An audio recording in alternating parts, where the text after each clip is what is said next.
President Bullicus, live stream is now in progress. You may turn on your mic and start the meeting.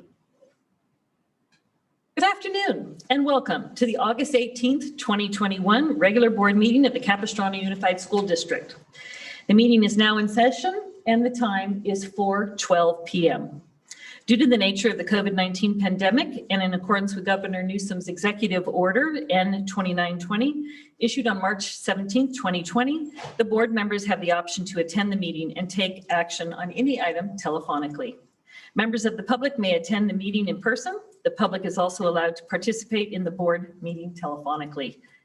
Prior to this meeting, the district posted a link for you to call in if you wish to address the board on any agenda item this evening. Please note agenda item 3, B1 ADR case number 2020-0717M has been pulled by staff. Mrs. Hayes, please call the roll. Trustee Bronstein. Here. Trustee Bullicus. Here. Trustee Castellanos. Here. Let the record show Trustee Davis will be absent this evening. Trustee Hanachek. Here. Trustee Jones. Here. Trustee McNicholas. Here. Mrs. Hayes, before the board recesses to closed session, is there anyone who'd like to speak on this closed session agenda item? We have 3 speakers. Okay.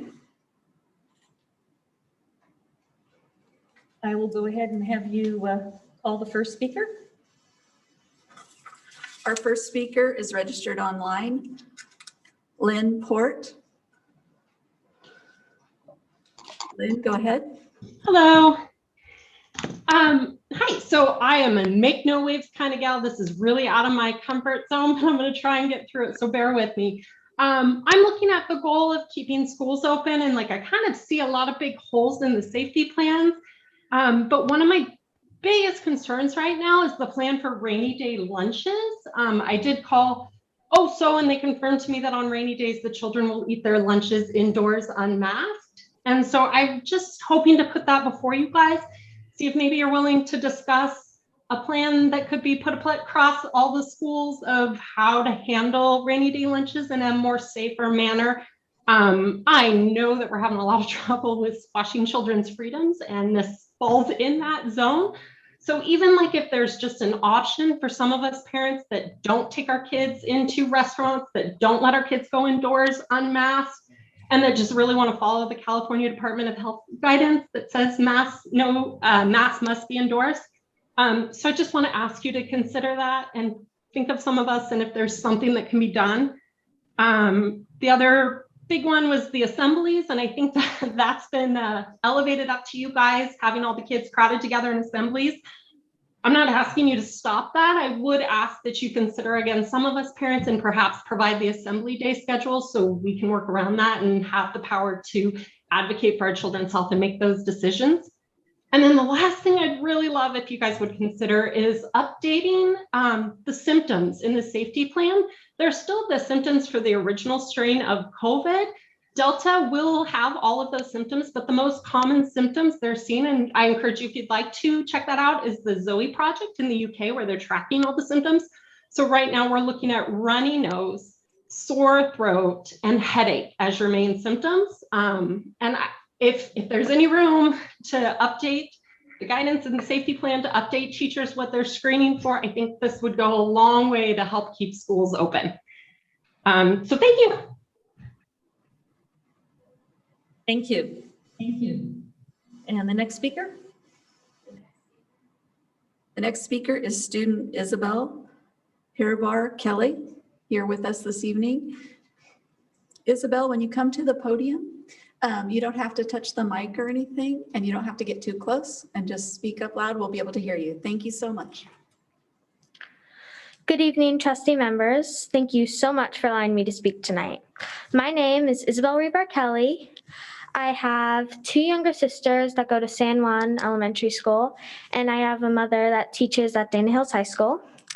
I live in San Juan Capistrano. I'm in 8th grade in the bilingual immersion program at Marco Forster. And I'm here tonight to thank the trustees of Capo Unified School District for requiring the use of masks indoors for all students.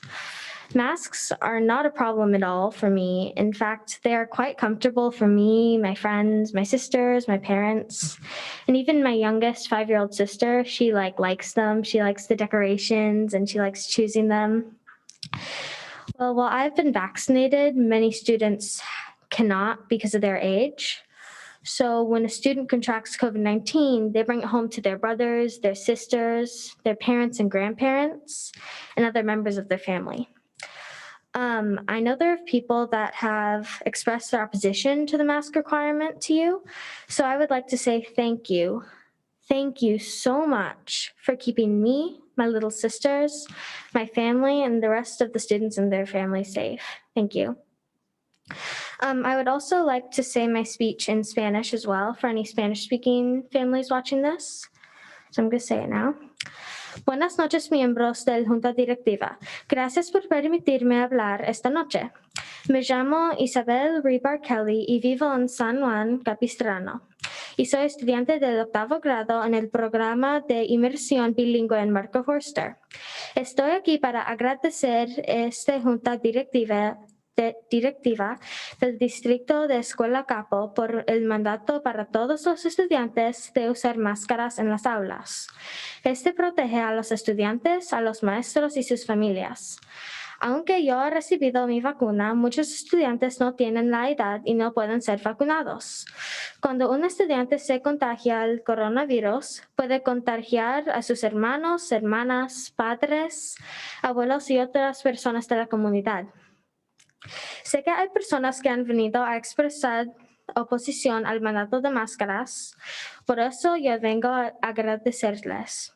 Gracias, muchísimas gracias, porque ustedes nos están protegiendo a mis hermanas, mi familia y el resto de los estudiantes y sus familias. Muchísimas gracias. Thank you so much. Isabel, thank you. Muchas gracias. You are doing well. That was beautiful. Thank you. So I know Marco Forster is getting 5 stars tonight on their dual immersion program. Thank you so much All right, for coming thank you. tonight.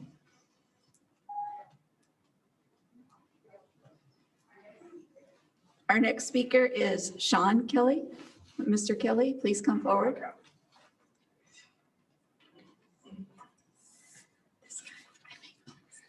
Thank you, and that's a tough act to follow. I thought about just saying, forget it, but I also just wanted to thank all of you for the opportunity to speak to all of you. And I was a critic before about this time last year. I thought we were opening up too early. I thought it was too dangerous, but it worked. And thanks to the programs that you all put in place, as well as the incredible and unbelievable work by the teachers, the admin, and the staff, creating something from nothing, a new way of teaching to get through this pandemic is just incredible. So thank you. I'm also here to thank you for requiring masks indoors at school. I think it's very important. I know it's a contentious topic. There's a lot of people who have very strong views on all sides of this. There's not just two sides, there's a bunch of different sides, and I get it. But thank you for protecting our students, their families, teachers, staff, and admin. I understand it's a low risk for students, contracting COVID-19, but I just wanted to propose that if you think about teachers and junior high school teachers and high school teachers in particular, they have 6 classes with 30 to 35 students in each class. That's 210, up to 210 students a day in the same room sometimes, right? And so if there wasn't a mask requirement, that would just be a dangerous situation for the teachers. And I was just talking to Suji Schmidt about her experience with discipline, and you might talk to 15 students a day as a VP of discipline. And that's also something that, if you're seeing 15 students a day, wearing a mask is so important. I get it, they stink, not easy, they're a hassle. I have 3 daughters, as Isabel said, in the school district. They're all in the immersion program. You can see from how Isabel spoke, she's doing fantastic. Our other daughters are as well.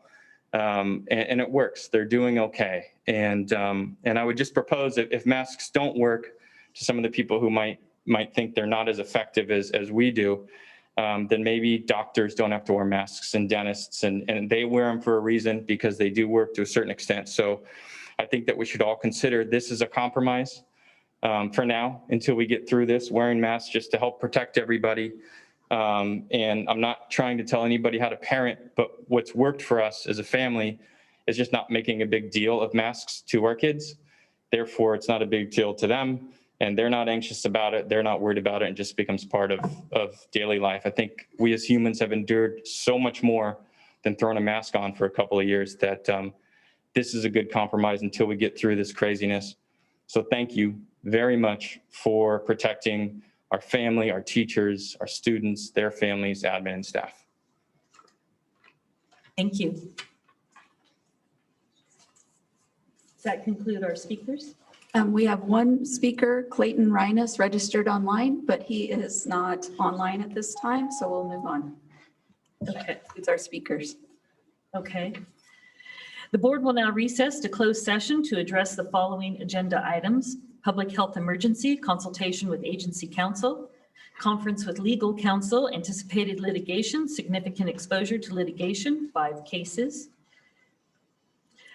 Significant exposure to litigation, 1 case. Conference with legal counsel, existing litigation, significant exposure to litigation, 4 cases. Conference with real property negotiators, property Pacifica San Juan. Conference with labor negotiators, CUEA, CSEA, Teamsters, KUMA, and unrepresented employees. Liability claim, rejection of government claim number 2108234. Public employee discipline, dismissal, release, 1 case. And finally, public employment appointment, principal of an elementary school. The board will now recess to close session. Thank you.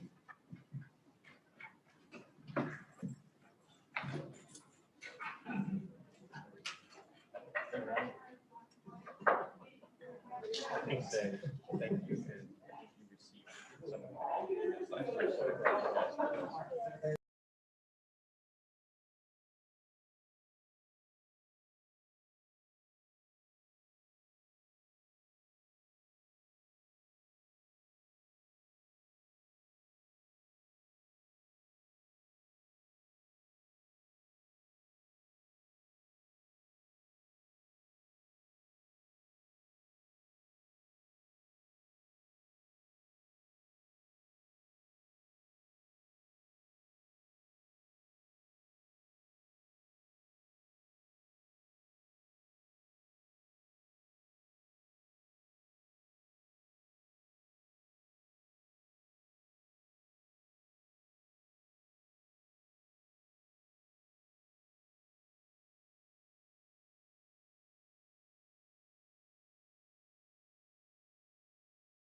President Bulkus, live stream is now in progress. You may turn on your mic and open the meeting. Good evening and welcome to the August 18th, 2021 regular board meeting of the Capistrano Unified School District. The meeting is now in session and the time is 7:05. Due to the nature of the COVID-19 pandemic and in accordance with Governor Newsom's Executive Order N2920, issued on March 17th, 2020, the board members have the option to attend the meeting and take action on any item telephonically. As a K through 12 public school district, we must follow the guidelines established by the California Department of Public Health, specifically for schools. These guidelines act as our standard of care. Per CDPH and Cal OSHA guidelines, masks are optional for fully COVID-19 vaccinated staff members of the public when indoors at the district office. Excuse me, I don't know if that was clear. For fully COVID-19 vaccinated staff and members of the public when indoors at the district office. Any individual who's not fully vaccinated, defined as 2 weeks after the last vaccination shot, will be required to wear a mask while indoors. By entering these premises without a mask, you are attesting that you are fully vaccinated with a COVID-19 vaccination. If participants choose not to attend the board meeting in person, the district provided a link for the public to address the board telephonically. Board Policy 1313, Civility Policy, promotes mutual respect, civility, and orderly conduct among district employees, parents, and the public. Any individual who disrupts or threatens to disrupt school office operations, uses obscenities, or speaks in a demanding, loud, insulting, and/or demeaning manner will be directed to leave school district property. If there's a disruption to tonight's meeting, including heckling, shouting out, pounding on the windows, and any other similar behavior, there is a deputy and added security in attendance, and you may be asked to leave or subject to removal. Warnings will be issued by the presiding board officer, and the gavel will be used in order to support controlling the crowd. After a first and second warning, if behavior continues, the presiding officer will adjourn the board and have security clear the room. Once the board room is cleared, the board may return and continue board business. Non-disruptors may participate outside of the building and can speak to agenda items using the outside microphone. As a reminder, oral communications is for non-agenda items, and the board policy limits the time allotted as 20 minutes and 3 minutes per speaker, but could be less if there are a large number of speakers. Oral communications is an opportunity for the public to comment on any pertinent issue that is not on the agenda. Under California law, board members are not allowed to respond to non-agenda oral communication comments. Please note, if we have any students registered to speak this evening on any agenda item, we will take them first at the start of each item. As a reminder, once an agenda item has begun, no further blue cards will be accepted. Please also note, staff has pulled item number 3 on the consent calendar on the board and will not be taking action on this item. Additionally, staff has made a revision to agenda item number 18, Memorandum of Understanding with the Parent Institute for Quality Education 2021-2022. Changes reflect the addition of Carl Henke K through 8, which has been approved by PIQE, and the addition of San Clemente High School, pending space availability from PK. Is it pronounced PK? PK. Revised copies are in the back of the room and on the district website. Tonight, I would like to introduce our new student advisor to the board, Kanai Padia. Kanai is a senior at San Clemente High School.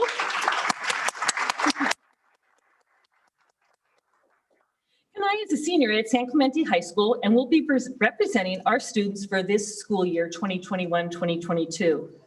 All of our student advisor applicants were very impressive. What stood out for us about Kanai is her initiative and leadership ideas. She expressed when she thinks of others, she places herself in their shoes and to try to see others' perspectives. Kanai has a strong academic record. She's on the water polo team at San Clemente and keeps herself very busy outside volunteerism in leadership capacities in the community. Welcome, Kanai. Mrs. Hayes, please call the roll. Student Advisor Padia. Present. Trustee Bronstein. Here. Trustee Bullicus. Here. Trustee Castellanos. Here. Let the record show Trustee Davis will be absent for the evening. Trustee Hanachek. Here. Trustee Jones. Here. Trustee McNicholas. Here. And to kick off the first evening board meeting of Kanai Padia joining us, she's going to lead us in the Pledge of Allegiance.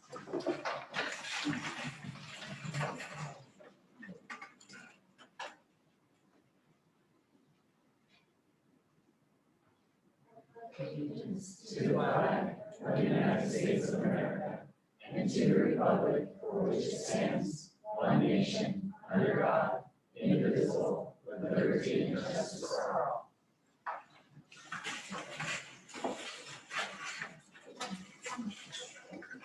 May I have a motion to adopt the agenda So moved. A by second. Trustee McNicholas and seconded by Trustee Hanachek? Mrs. Hayes, please call the roll.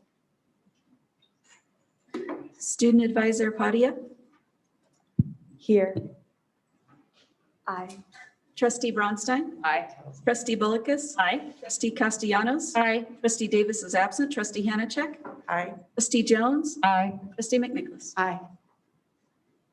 Motion carries 601 by a roll call vote to adopt the agenda with a preferential vote of aye from Student Advisor Padia. And Mrs. Hayes, please read out the report from closed session. On agenda item 3A, public health emergency, no reportable action. On agenda item 3B, conference with legal counsel, anticipated litigation, trustees voted 601 to approve staff recommendation on the following ADR cases. Case number 2020-1015M,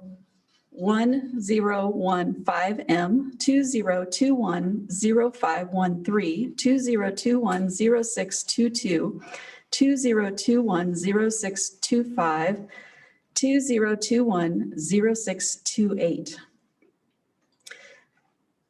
On agenda item B7, trustees gave direction to staff. On agenda item 3C, conference with legal counsel, existing litigation, trustees voted 601 to approve staff recommendations on the following OAH cases. Case numbers 2021-040792, 2021-050524, 2021-050682, 2021-060299. On agenda item 3D, conference with real property negotiators, trustees gave direction to staff. On agenda item 3E, conference with labor negotiators, no reportable action. On agenda item 3F, liability claim, trustees voted 601 to approve staff recommendation on the rejection of government claim number 2108234. On agenda item 3G, public employee discipline dismissal release, trustees voted 601 to approve staff recommendation. On agenda item 3H, public employee employment appointment, trustees voted 601 to appoint Dr. Guadalupe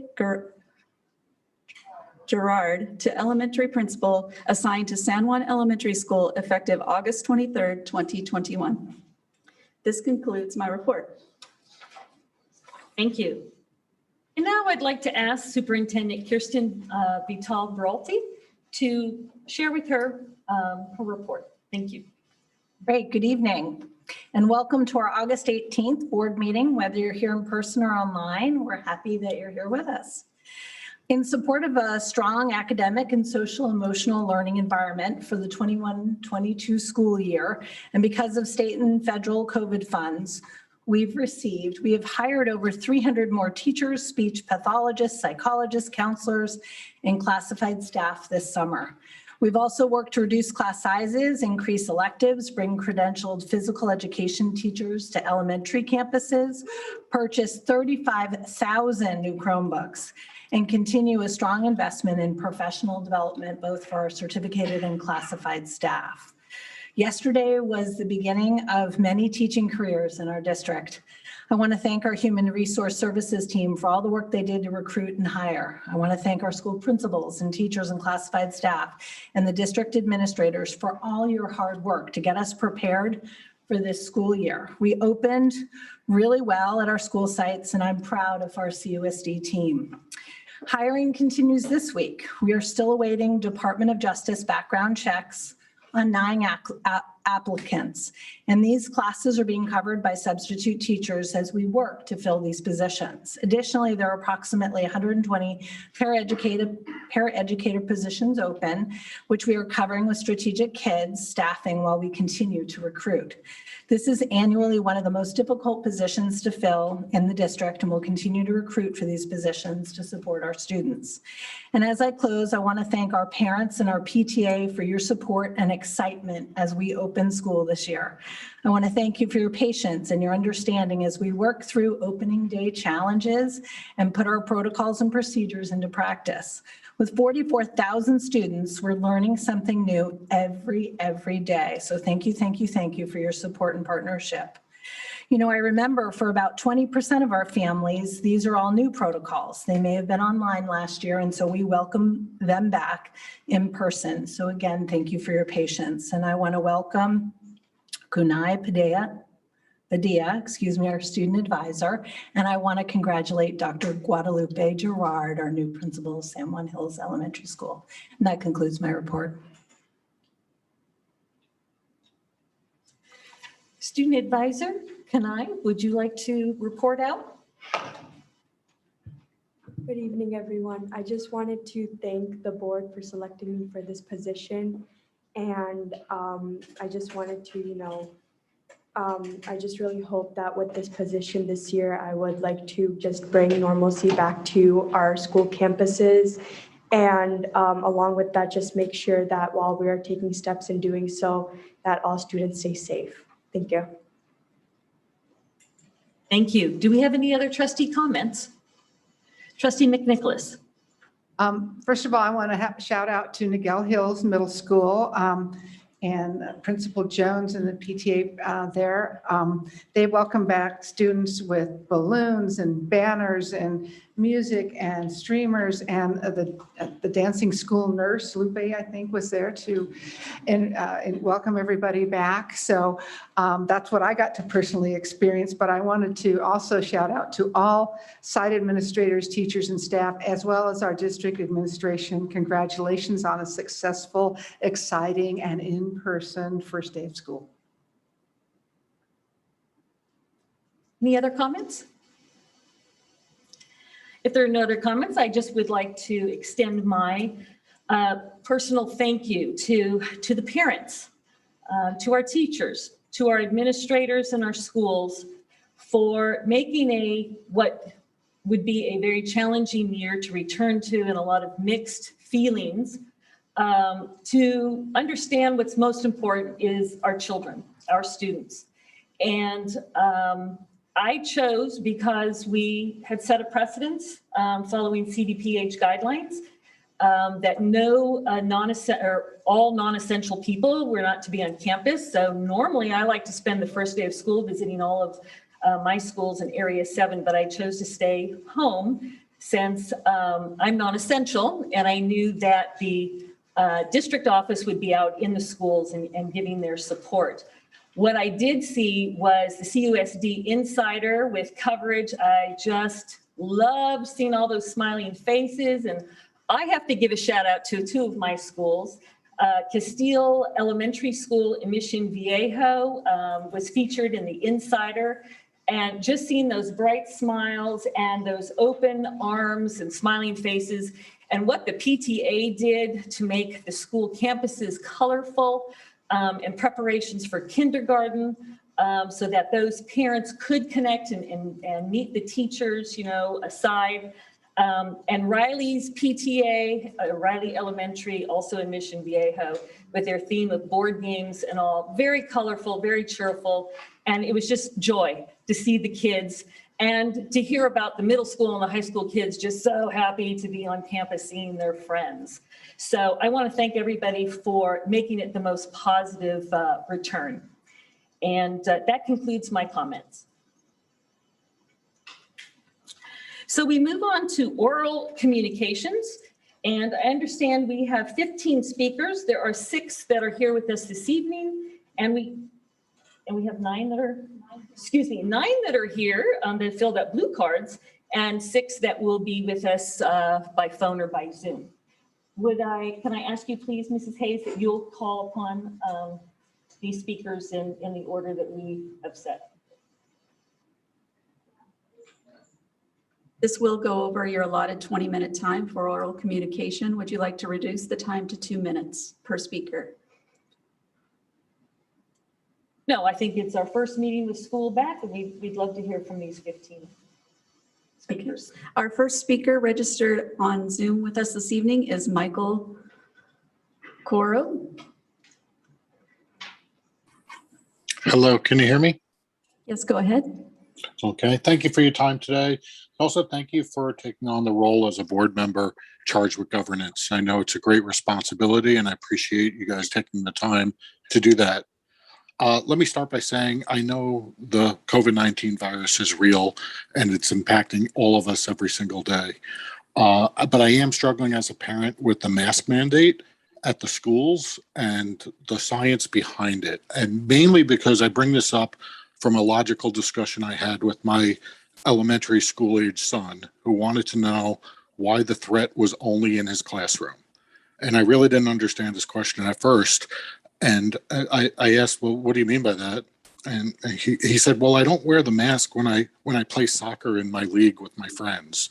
I don't wear the mask on the playground. I don't have to wear the mask in the cafeteria sitting next to my schoolmates when we're eating. I don't wear a mask at the gym or anywhere else. But why am I really in the most danger in class?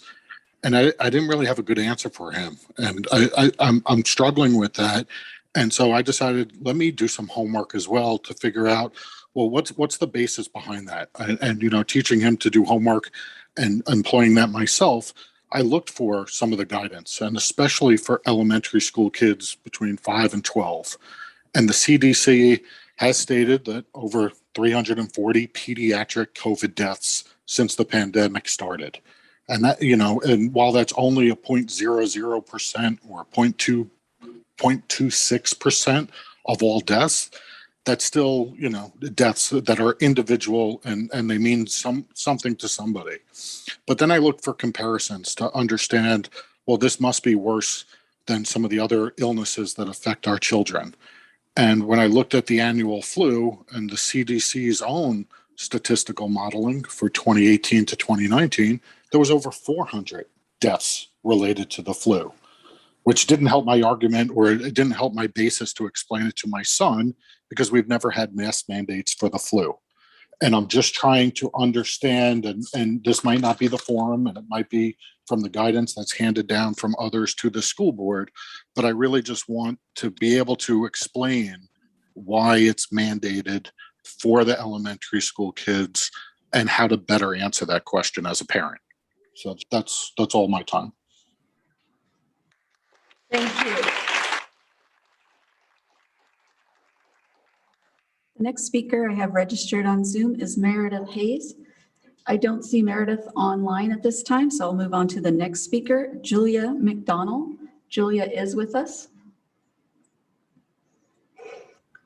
Hello, I would like to speak in favor of safety and, of course, keeping the masks in classroom. No one likes masks. I don't like masks, but we like our schools staying open and safe. It's a little bit of a inconvenience. A lot of us got used to not wearing them a lot over the summer, and then the numbers really started to take off, and they did unfortunately really start to impact our younger population.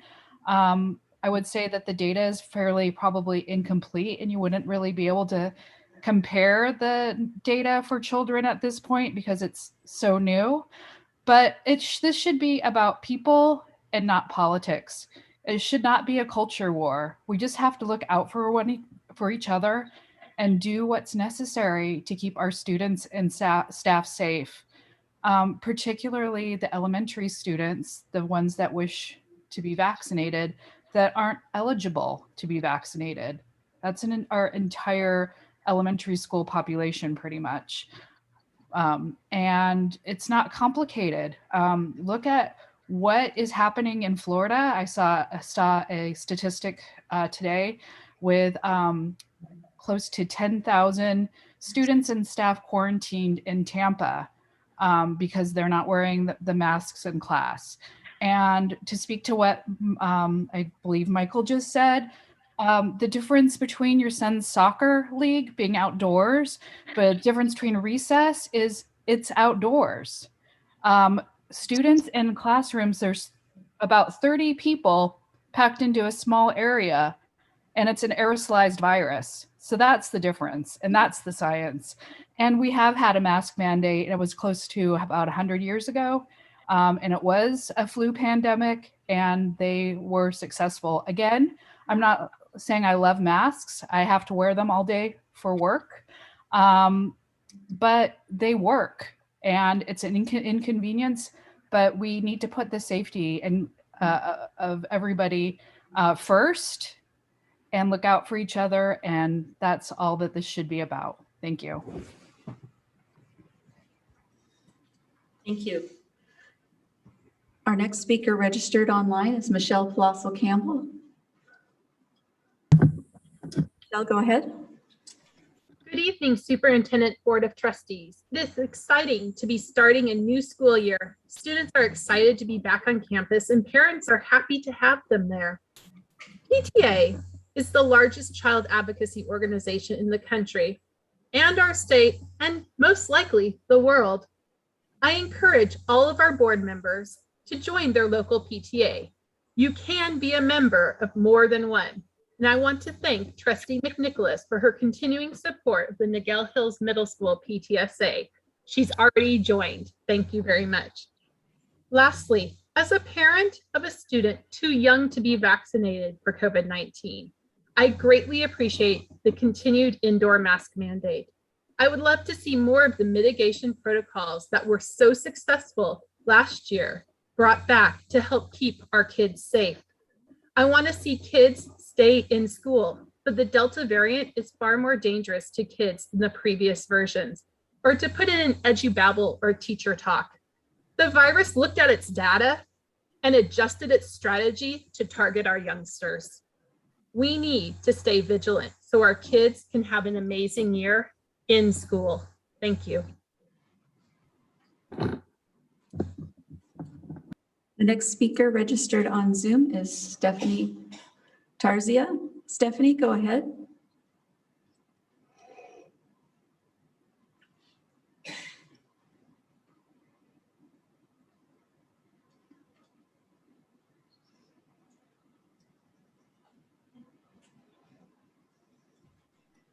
Oh, I found my mute button. I apologize.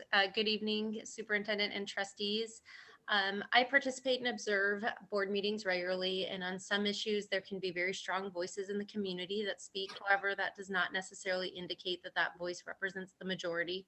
Over the summer, our board passed a resolution to submit a letter on behalf of our district to the California Department of Health regarding the direction to eliminate mask mandates for schools. There was not a survey conducted or any data collected to support that such action was supported by staff, students, or parents. With a matter as important as health, safety, and well-being of students and staff, I would think there should be efforts to determine if that truly is the will of our district. After this vote, I felt strong concern regarding the trustees' stance on this matter, and that some trustees may have felt their personal views were more valid than the direction from the expert in this field at the CDPH. I'm a mom of 3 Capistrano Unified students who were all online last year at the advice of our physician because of family members who are at greater risk of COVID complications.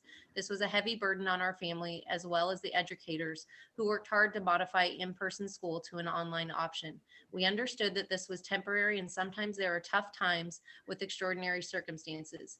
My children's academic experience from March 2019 and all of last year has created a tremendous appreciation for in-person learning for academic and social reasons. They are willing to take all necessary steps to prevent the spread of COVID, and we are all concerned that complacency can threaten in-person learning.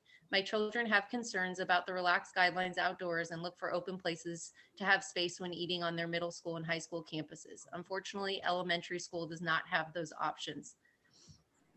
We are very happy that our schools were so successful last year, and because of that was the reason that we felt more comfortable to send our kids to school, because online was just too difficult. Everyone's comfort level with risk is different, and I think it's important that we all try to meet in the middle, where some of us feel not safe outdoors being close to one another without masks, and others feel comfortable to be indoors without masks.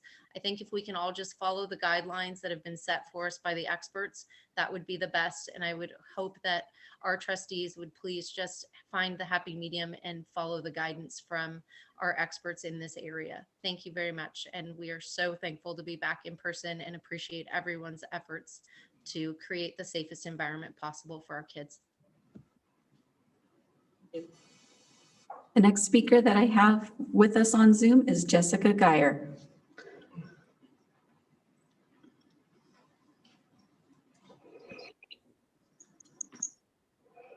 Good evening, Superintendent Vital Brulti, President Bulakis, Student Advisor Padia, welcome, and trustees.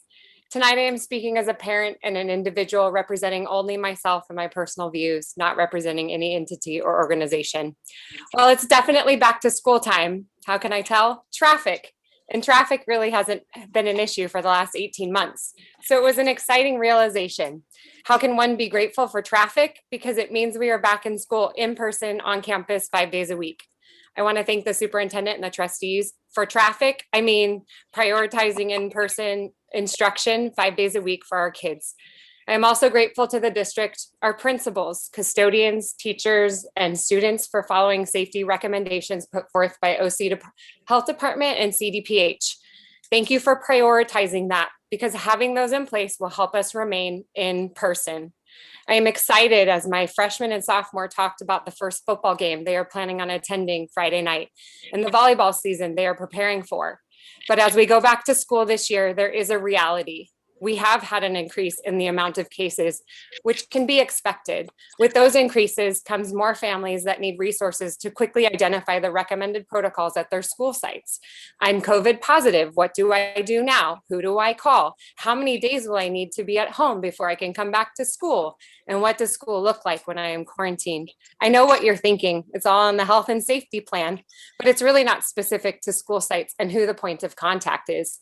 Our families need the district support. When they aren't the close contact, they are actually self-reporting a COVID positive to the school. We want people to do the right thing and self-report, but they need to have all the tools easily accessible to them. I appreciate the support of Dr. Mahindrakar at our school site and Ryan Burris for making this a feature on San Juan Hills website. And I'm hopeful that all schools in our district will be able to provide the same for their families. Working together and supporting each other through these realities and more uncertain times will help us all remain in person and sit in lots of traffic. Thank you. Thanks, Jessica, and for your humor. Next, we will go to our speakers who are here with us in the room tonight. I'm going to read the first 3 speakers so that you'll be ready in our queue. Ava Vanderveen, Katie Vanderveen, and Julie Little. Ava, come on out.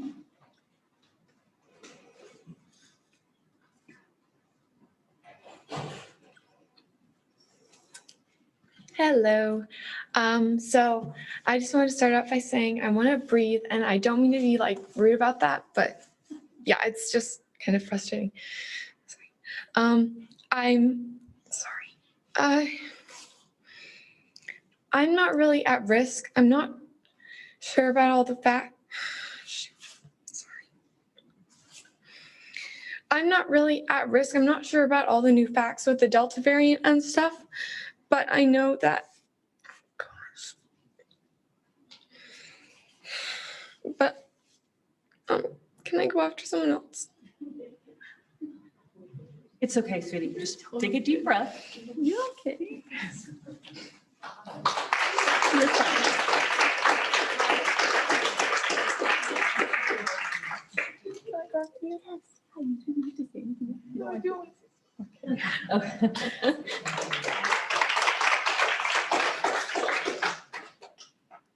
Do I just go?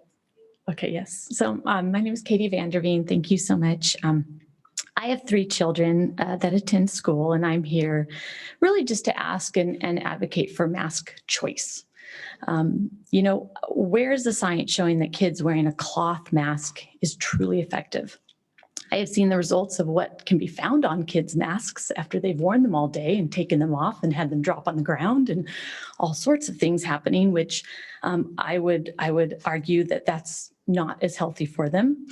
Schools aren't not a sterile environment. It's not, you know, a surgical setting with N95 masks. And even that can lack convicting evidence of effectiveness against aerosol airborne viruses. So really just questioning where is it coming from that this cloth mask is really going to do what we think and we hope it's doing. Children learn so much through facial expression, and masking them is hindering their education and causing really a plethora of emotional and psychological hindrances. Learning and communication between student peers, as well as students and teachers, is so important. And I think it's suffering. So really, I'm just advocating for children, their health, physical and emotional, and really a mask choice. So if somebody wants to wear one, great, wonderful. And if someone doesn't, they don't have to. Thank you.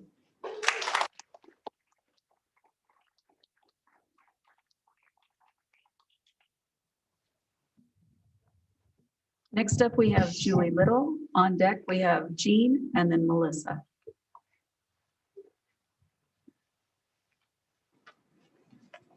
Good evening. My name is Julie Little. I have a senior, a junior, and an 8th grader in the district. The other day, my 8th grader looked at me in preparation for school, and he said, "Mom, I just want to breathe." 2 years ago, if a child uttered those words, I'm sure we'd find CPS knocking at our door to investigate child abuse. But here we are in the present day, where this is a common phrase echoed by children in this district, and even last month from at least 10 kids in this very room. Yet you ignored the pleas of our children. I wear a special shirt for you guys today. It says Mom. It reminds you to say that name, Mom. That name holds a lot of power and responsibility. It is the responsibility of moms, dads, parents, legal guardians, etc., to make health decisions for our children. Not the school board, not the county, not the CDPH, and not the state. But here's the irony. Somewhere along the road, all of those places have decided that it was their responsibility and your responsibility to make those decisions for us. I am here to remind you that it's not. Put your neck out for us, for our kids, and let the parents decide. If they want to wear a mask, that's fine. If they want to have their children not wear a mask, that's fine too. We know what's best for our children and for their health. It is our right to decide for our children, not yours. Thank you.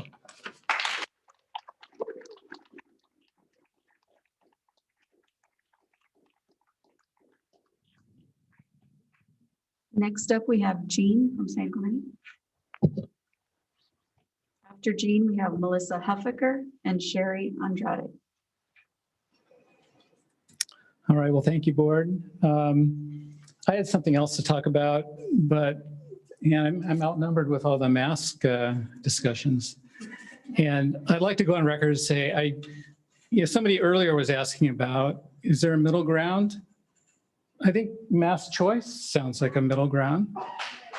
And I really, any kind of crevice you have in these masks, does that really help? I mean, there's a lot of studies out there. I think you can probably go find them, of the efficacy of masks. The virus is still spreading, and children, to my knowledge, are not at risk. It's like lower than 0.1%, and it's very, very minimal. And to make them suffer like this, I don't agree with. So now I've eaten up a lot of time on the mask. But I did want to address CRT. Now, last month, I believe it was, we were all talking about it, and somebody asked, are we teaching CRT in the district? And it was replied, I don't know if the superintendent or somebody replied, no, we're not teaching CRT. But, you know, I go to the cultural proficiency plan, and I look at what's laid out in the plan, and it has a lot of the same jargon, you know, that really CRT teaches. So, I mean, I don't know how you guys approve the plan or what goes through that, but when you talk about equity and you talk about people of color and trying to segregate people, that really is CRT. And we're not unifying people. And so I just, you know, I went through the plan. There's goal 2 that talks about, okay, we're going to reduce suspensions, and it talks about reducing suspensions for Black people and for Hispanic people. I mean, why call them out? Why not have a single standard for everyone? And then there's strategy 3.1, part of goal 3, that talks about there's going to be adult professional learning to increase equity-driven practices. So, you know, equity is not equality. It's trying to adjust an equal outcome rather than equal opportunity. And then there's goal 4, a hiring recommendation for the district, that you're going to hire a certain percentage of people of color to somehow make up some equality. I don't know. There's some reason, diversity or something. But anyway, I also wanted to not admonish, but encourage you to use an example from the first grade exercise. It says, you can't judge a book by its cover. Thank you.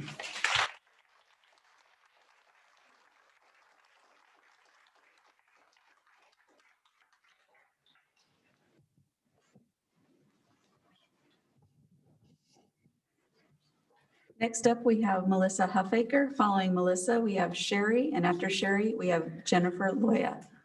Good evening, all of you. I'm a teacher in this district for 28 years at Aliso Viejo Middle School. And I'm here to remind you that our district has chosen to implement the PLC process. Unfortunately, this last year and a half, you have never once tried to collaborate with teachers to solve any pandemic problems. Instead, you constantly make every decision for us, our students, and our parents. With that said, I am beyond excited to be teaching physical education in person with students this year. I'm even more excited that none of my students have to wear a mask outside. It's their choice. Although I would love to mandate all children to take off their masks, I realize I am not their parent. I cannot make health decisions for them. I respect a child whose parent has told them to wear a mask even though they're outside. Every parent deserves the right to make the decision for their child. We are in the United States. It was created as an idea for freedom to choose, for individualism. Let's be brave and be the district that lets them have that choice. Thank you.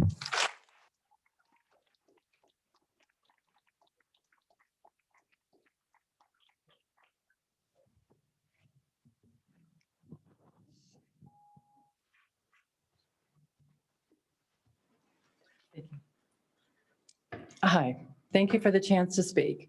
After much research, my findings raised significant concerns, both medically and legally, of the current mask policy in place.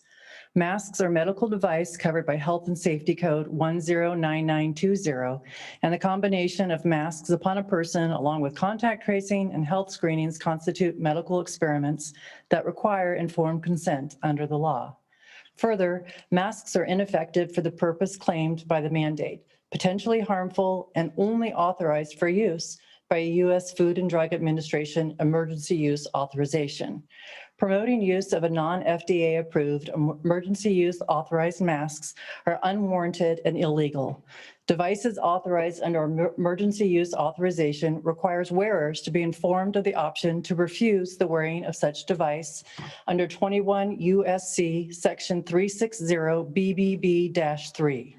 Involuntary masking is unlawful under well-established legal principles. The right to bodily autonomy, the right to unrestricted breathing, the right to be recognized, and the right to display and express one's face are basic human rights grounded in individual liberty, one of the cornerstone principles of the United States. The right to breathe is fundamental and basic to all human life. California Education Code 49005.8 prohibits the use of, quote, a physical restraint technique that obstructs a pupil's respiratory airway or impairs the pupil's breathing or respiratory capacity, or a behavioral restraint technique that restricts breathing, including but not limited to using a pillow, blanket, carpet, mat, or other item to cover a pupil's face. Additionally, children have been repeatedly shown not to be drivers of this contagion. It is well accepted that children have a statistically zero chance of dying from COVID.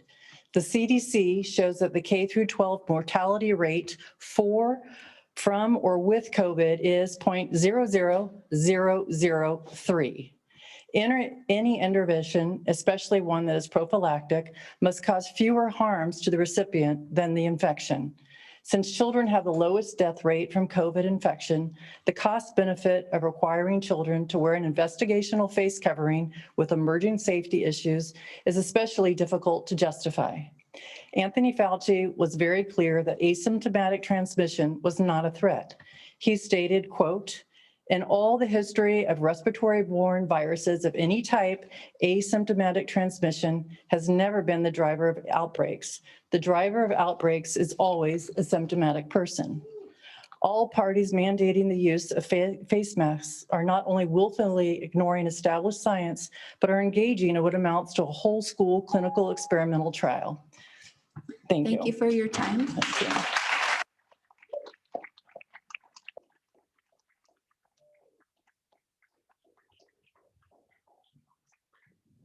Next, we have Jennifer Loya. Following Jennifer, we have Lachelle Pate and Linda Bassett. Good evening. My name is Jennifer Loya. I'm a parent in the district. I have 2 children in our school district, 3 total. I also happen to have a congenital heart defect, and my father was a medical malpractice lawyer. So please understand that science, ethical, and responsible medicine I believe in. But I'm here to implore you to protect our children and our faculty, because what is happening now is irresponsible and not ethical medicine. Our governor does not have the right to dictate decisions for our teachers or our staff, nor the right to continue to abuse our children with ridiculous mask mandates that cause more harm than good. They are at no risk to COVID because of their high level of T-cell immunity. We are raising our children to live in fear. We are teaching them their world is not safe, and we are stealing their childhoods from them. And they are scared and they are angry. My child is afraid of dying, and he is 7 years old. We are not allowing personal choice and medical privacy to be taken from the individuals and the parents. The mandate for weekly testing or vaccination is not grounded in reasonable or responsible science. Newsom seems to be offering options that lessen the impact of what he's done, but how long until that caveat is taken away? How long do you think it will be? They will wait until they mandate medical interventions for our children without our consent. Newsom has issued these mandates under a guise of protecting our children from the Delta variant, which they are not at risk from. The cases are higher because the variant is more communicable, but less deadly.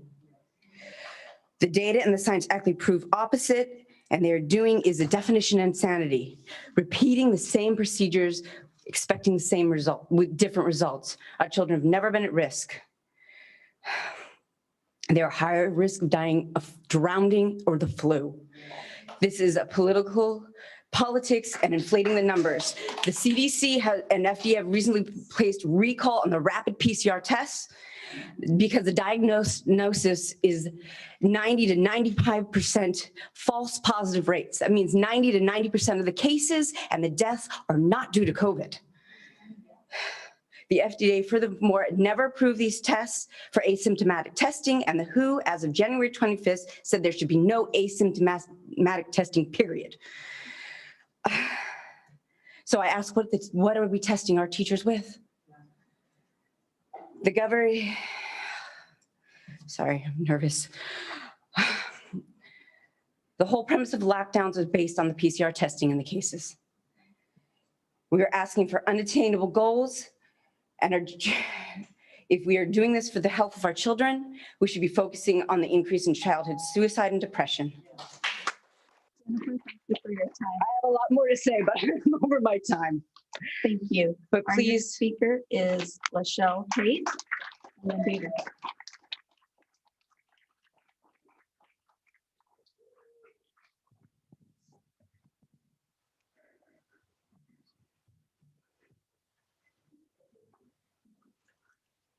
Good evening. I'm going to keep it short because that's just how I am. Hi, my name is Lachelle Pate, and I'm a former super involved CapoUSD parent who served as PTA vice president proudly at Palisades Elementary School last year. I had to pull my daughters last October when my then fourth grader said she did not want to go back in a mask, and I told her, okay, we will make the hard decision and homeschool, and we did. I have many close friends and family that don't have the same option to pull their children from this district. And so I'm here to fight for them. I'm asking that you stand up for what's right and let these children breathe. Those that want to breathe. Mass choice. Thank you.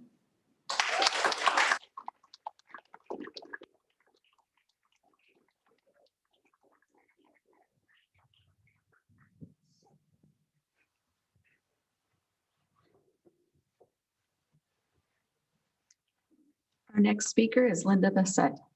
Hi. Thank you all for being here, and thank you to all the parents that are here. I'm a grandmother of a wonderful fourth grader who is so exuberant to go to school today. I couldn't hold him back, but dang, I want to. Okay, because I want to know, what are we teaching our children? What am I allowing my child to be taught?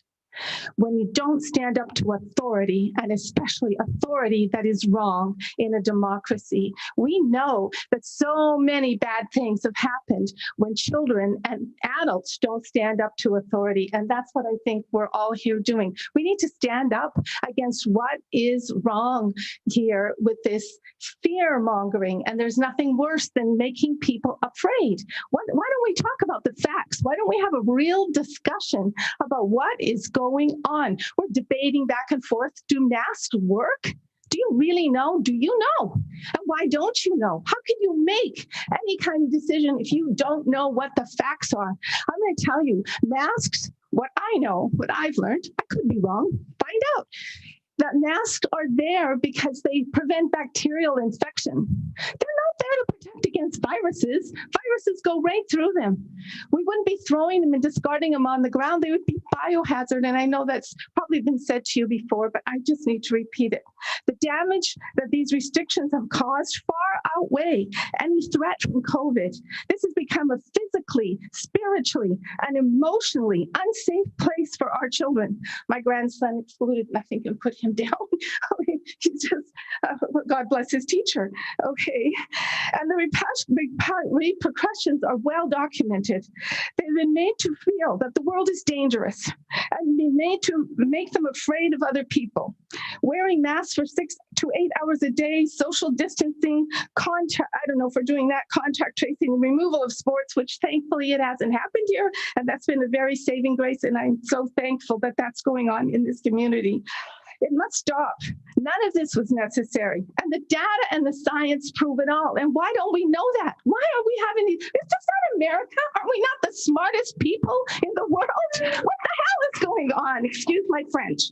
Okay. The CDC found that mental health related emergency room visits increased 31% in 2020 for children between the age of 12 and 17. That's just awful.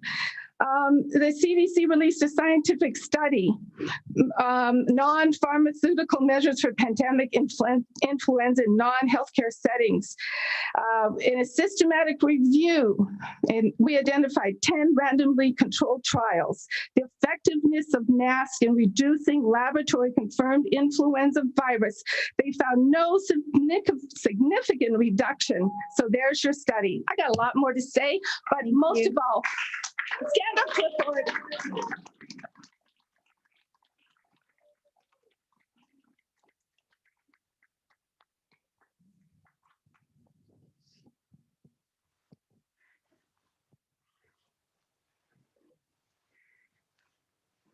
That completes our speakers for oral communications.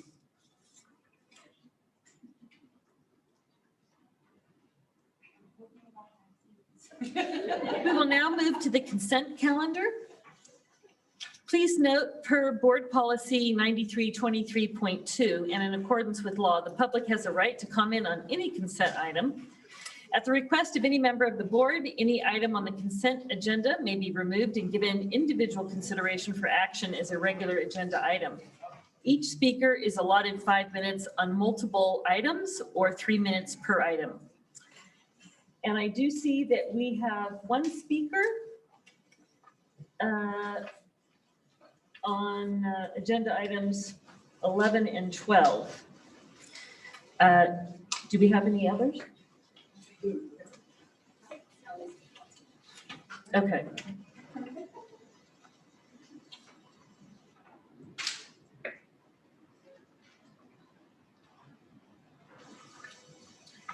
Michelle Plossel Campbell. Good evening, Superintendent, Board of Trustees. I appreciate seeing this MOU, the County of Orange, over the cost of having sheriff deputies at district events to help maintain the calm.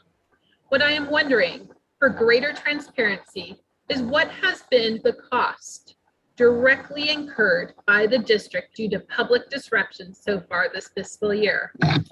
Item 11 is the hourly cost, and item 12 outlines the same hourly cost specific to the July 21st, 2021 board meeting.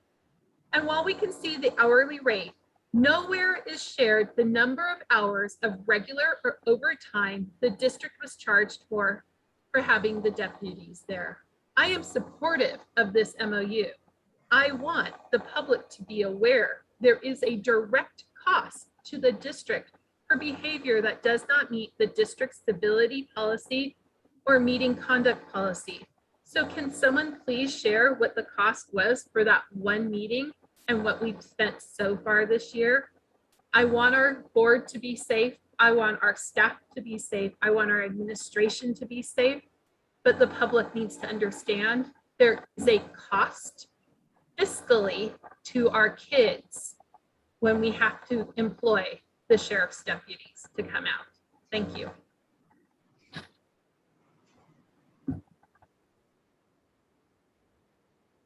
Michelle, were you speaking on? That was for both 11 and 12. Okay, that concludes our comments. Do we have any trustees that have any consent items they would like to pull? Trustee Hanachek? Item 1, and then it looks like 18, we already got clarification. You know, I'm going to go ahead and just do 11, just so we can have a brief discussion on that. I think that would be helpful to follow up with our speaker. And then, so 18 is already done. Wait, I have another one. Hold on. 26. So 1, 11, and 26. Does anybody else have an item, agenda item they'd like to pull? Oh. I don't want to pull 18, but I wanted to thank the staff and the principals for bringing PK back. I think this is a wonderful program that so many parents and students benefit from, and I'm just very appreciative of that. And I will tag on to that. And San Clemente High School just got they want it. And so I'm keeping my fingers crossed. They have till the 20th. Hopefully they'll be accepted too. I've visited that program when they've had it there, and it's amazing. I second what Ms. Jones is. Okay, do I have approval to approve the consent calendar 1 through 31 with exception of 1, 11, 18, and 26? You decided not to pull 18. Okay, okay, so 1 through 31, pulling 1, 11, and 26. Do I have a motion? I have one more. Hold on. Sorry. 31 I thought was not on consent. It is. Oh, I'm good. I think that's 33 no, sorry. 33 is not consent. 33 is discussion. Okay. 31 is the last one. 31 is when we were redoing the policy, right? The protocols for board. My apologies, I got them mixed up. I want to, hold on, sorry. I want to pull 31 too, also. Okay, do I have a motion to approve consent calendar 1 through 30 with the exception of 1, 11, and 26? I'll move to approve. Second. Move to approve by trustee Bronstein, seconded by trustee Jones. All those in favor? I'll call the roll. Thank you. Student advisor Padia. Aye. Trustee Bronstein. Aye. Trustee Bullicus. Aye. Trustee Castellanos. Aye. Let the record show trustee Davis is absent. Trustee Hanachek. Aye. Trustee Jones. Aye. And let the record show trustee McNicholas is absent. Motion carries 502 by a roll call vote to approve the consent calendar with the exceptions of items 1, 11, 26, 30, and 3 that was pulled by staff, and a preferential vote of aye from student advisor Padia. Through 31 has been pulled. Okay, and I'd like to recognize Superintendent Kirsten Vital-Brulte to share with us the 2020-2021 school district accomplishments. So in a minute, I'm just going to turn it over to my team and we are going to do brief highlights. We do this annually in the beginning of the school year, highlighting the good news of what happened in the previous year. And then normally after accomplishments, we take a minute to then set goals for the new year, which will be item 33. So I'm going to ask my team, I think we're starting with Dr. Merwin in Ed Services, just to, again, share a few highlights by department of wonderful things that happened this past school year. Thank you very much, Superintendent Vital-Brulte, and thank you, Corey, for advancing the slides for us. On behalf of the department, it's a pleasure to present our accomplishments for the 2020-2021 school year. Next slide, please.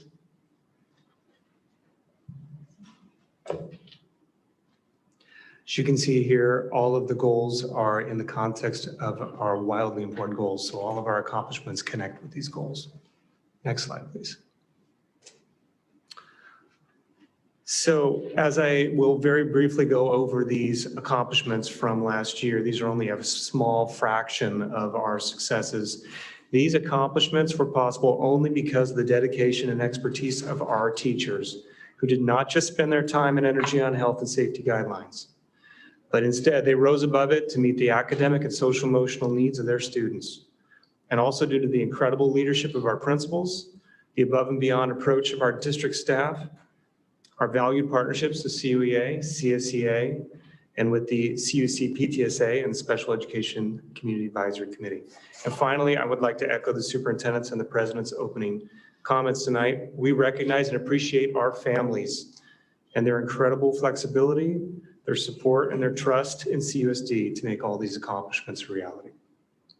So I'm going to summarize this first slide. We celebrate the heroic efforts of our teachers, our administrators, classified staff to bring back all self-contained special education classes for full-time support, to provide a full day, 5-day per week instructional program for elementary, both in person and online, to provide live instruction for our secondary students, both in-person live instruction and online simultaneously, which was quite a feat, and to be the only CTE program in the whole state to provide in-person learning using hands-on labs as early as October 2020. Next slide, please. As this slide indicates too, thanks to the incredible teachers and classified staff and leadership of our site administrators and partnerships with families, we were able to hold our ground during the pandemic and maintain high levels of academic achievement, including graduation rates in mathematics and in math and language arts. But please know our goal is never to just hold our ground and have status quo. But given the circumstances of the pandemic, we believe this is something to celebrate. We also exceeded state and county levels by reclassifying a higher percentage of ELs, English learners, to fluent English proficient. And we moved forward with our college and career centers at 2 of our high schools to increase support for juniors and seniors, with more high schools opening this year. Finally, 4 of our schools were recognized nationally for their excellence in school counseling. That was Esencia K-8, Aliso Viejo Middle School, Vista Del Mar Elementary School, and Castile Elementary School, all recipients of the RAMP Award for 2021. Esencia and Aliso Viejo were also granted School of Distinction Awards, and only 8 schools in the state have ever earned that distinction. And Capistrano Unified now boasts 10 RAMP designated schools for outstanding counseling, the most of any district in the state. Dramatic pause. Next slide, please. And on the final slide, just to call out a few of the final accomplishments, which include a robust summer school program, developing a culture proficiency plan and lessons to promote empathy and valuing diversity, increased principal support, California Distinguished School Recognition for Aliso Niguel High School and Ladera Ranch Middle School. Dramatic pause, cheer for them. And thank you. And finally, significant improvements with special education compliance. With that, I turn it over to Mr. Brooks, Associate Superintendent of Human Resource Services, to share his department's highlights. Thank you. Thank you, Dr. Merwin. For Human Resource Services, I will not go through every bullet point, but I will highlight several things. Let me start with the significant and immediate staffing of our extended learning throughout our district, which allowed care, learning, and supervision of children during the pandemic for those needing full-day supervision, something very unique to our district that was offered. We innovated and automated our COVID leave system so people knew their options in the middle of the quarantine and continued. I want to thank CUEA, CSEA, and Teamsters for the incredible work on the bargaining agreements, the MOUs, truly historic work setting the expectations, logistics, and safety during the pandemic, which allowed us to provide the best, most flexible learning options to our families. We had incredible levels of instant professional learning as we developed school in a new way, and we were able to provide that learning. We continue to support our induction candidates as they continue to clear their credentials in new ways. I want to highlight the personal thank you calls and not forget April 2020 in the dark of the quarantine when we had people on the front lines delivering food to our kids when there was still more questions than answers. Food services in particular comes to mind, TIS also. So I just want to thank them and highlight that the personal calls were made to them and that appreciation continues. HRS continued to facilitate the collaborative efforts with the bargaining units through each step of the opening in our CAPE team meetings, well beyond the 11 MOU agreements as we faced each stage together. And finally, as mentioned earlier, the sheer volume of offerings for professional learning is highlighted on our slide here as we move through 2021 and prepared for 21-22. All right, thank you. I will turn it over to Ryan Burris.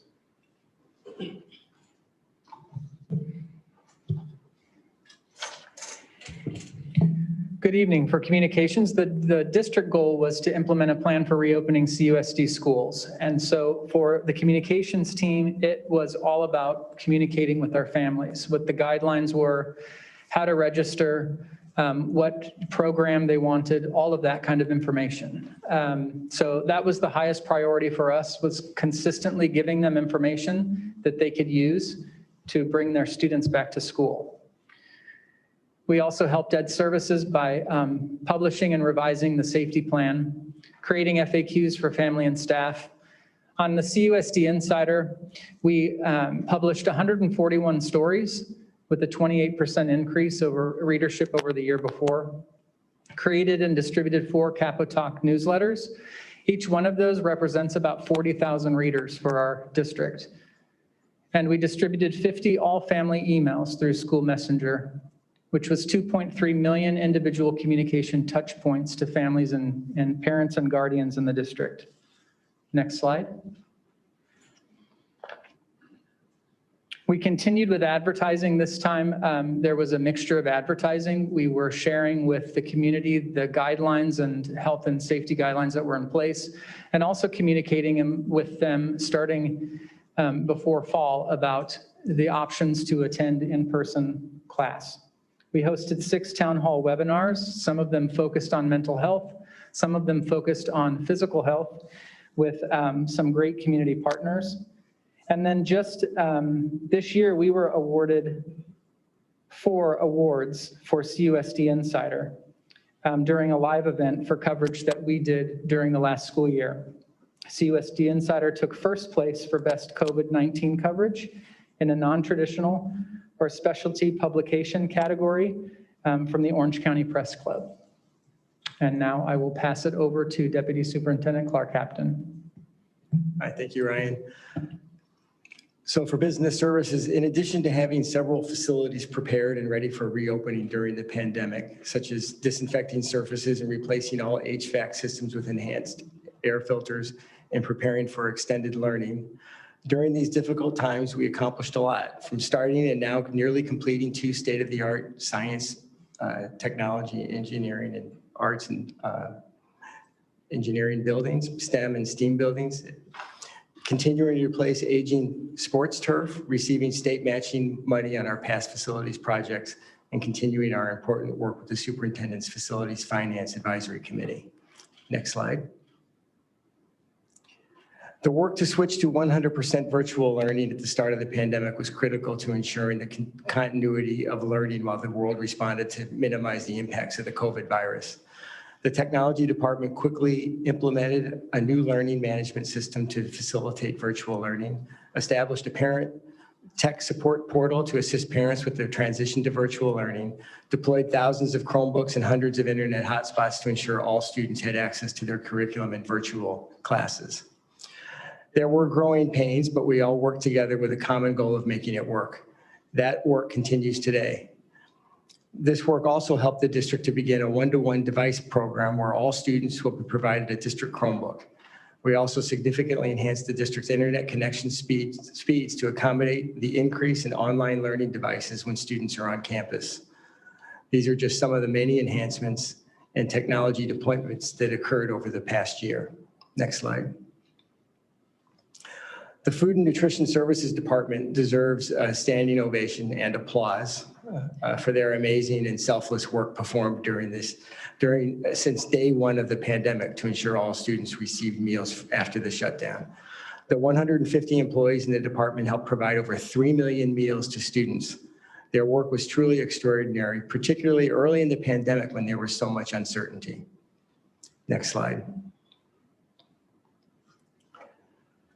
Early in the pandemic, we all remember the scarcity of resources for PPE and disinfectant. Our fiscal services and purchasing department responded quickly, and the district was one of the first to begin ordering bulk supplies of PPE, disinfectant, and enhanced filtration for our HVAC systems.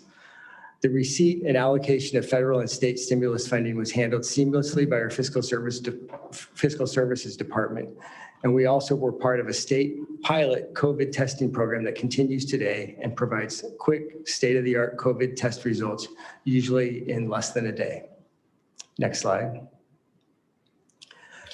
The transportation department also deserves a standing ovation. They were instrumental in helping to deliver food to sites throughout the district and provided transportation to students when we reopened that proved critical to student learning and continuity of services. And that the buses drove 1.2 million miles in 2021 in the midst of the pandemic. And that amazes me when I read that statistic. So that concludes the business services and accomplishments for this past year. Thank you.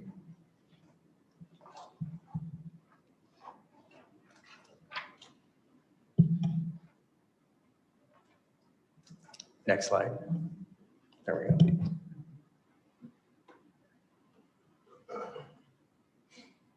We have one speaker, Jessica Geyer.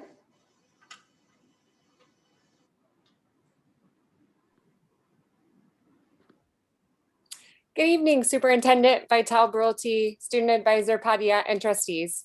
I always look forward to August when the district looks back on its accomplishments for the year and then establishes new goals for the new school year.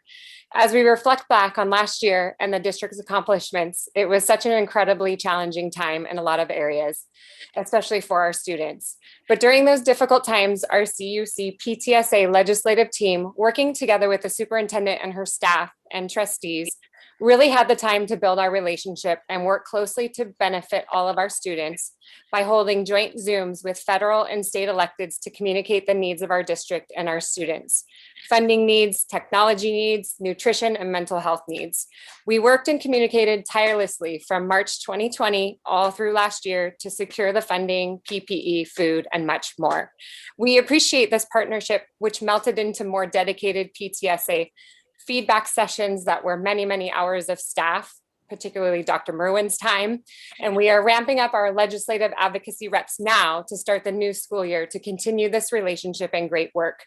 We hope that everyone listening knows that every school in our district has a legislative representative position through the PTA. If you are interested in this type of work, education policy, and other advocacy work, and you are a PTA member, reach out to your PTA president and find out if this position is filled. If not, maybe it was made for you. We would love for you to join us. Thank you. Thank you. This is an information item only. No board action is necessary. And I am now going to recognize Superintendent Kirsten Vital Brulte for the district goals. Great. So just following accomplishments each year, we set district goals for the board's approval. So I'm just going to kick it off with the overarching goals and then ask each department to talk about what that means, our work plan in each of our major departments across the district. So the first goal is about a communications plan, and later in our agenda, you're going to see a draft communications plan. We want to make sure that this plan, I think it's the next slide, the next plan, our communications plan deals with not just information out, but that two-way communication, public engagement, and then making sure that as we market our schools and our district, we're building trust, transparency, and confidence in CUSD. The second goal that we're proposing this evening is about systems of genuine input to empower site leaders to be able to express honest, constructive disagreement with district staff. We want to make sure that all input is sincerely solicited, appreciated, and when we are unable to implement feedback, explain why we couldn't use it, our site leaders.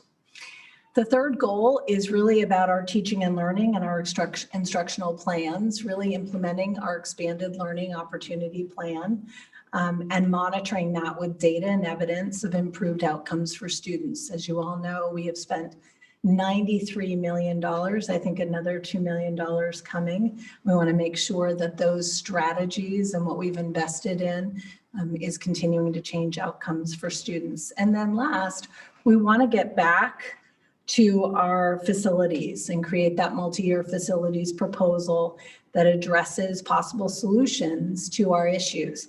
And we know when we last left in March of 2020, we could hardly mourn the loss of 2 bonds before we were thrown into COVID. So again, getting back to those solutions and creating that plan for the board's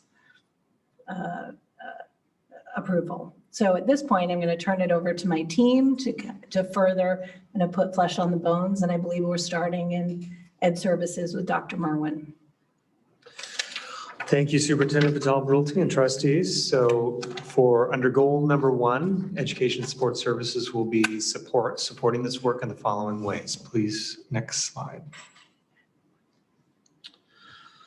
We have 3 main goals. Each one of these, we are committed to surveying families and school staff to measure progress in each area. So as I speak to each one of these, please know each one, you'll notice that common thread.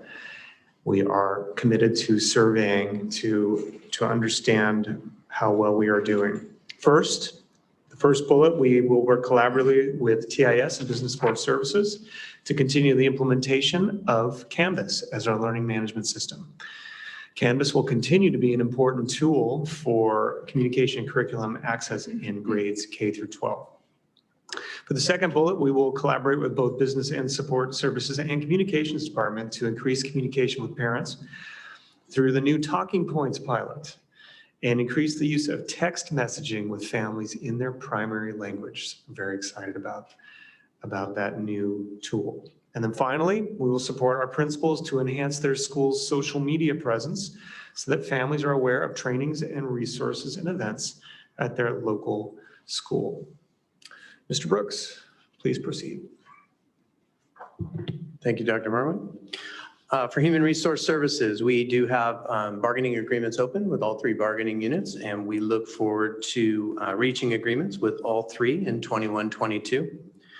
We also look to continue to increase our efficiencies with a collaborative effort with TIS and Business Services, creating an online ER system. We plan to continue our monthly CAPE teams, which include our bargaining units and our cabinet level leadership, to proactively solve issues together.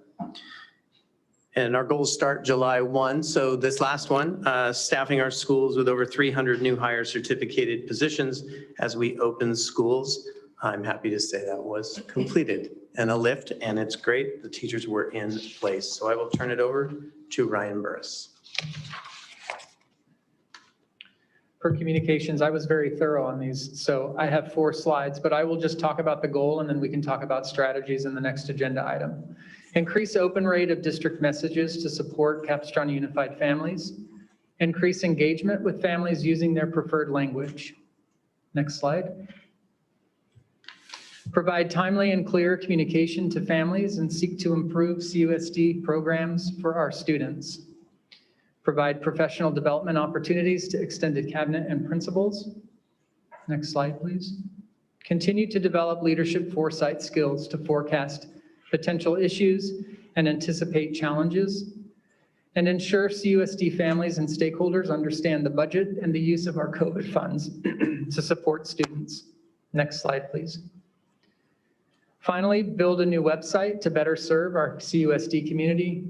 Assist the Board of Trustees and district staff in procuring accurate data to make decisions, create program improvements, and serve the Capistrano Unified community.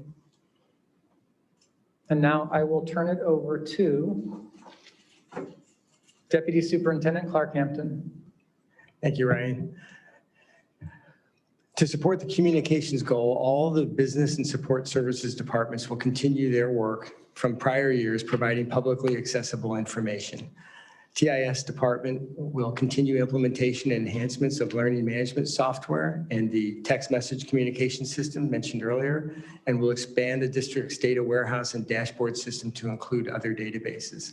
And we encourage the public to visit our website because there's a lot of information there that a lot of people may not realize is there.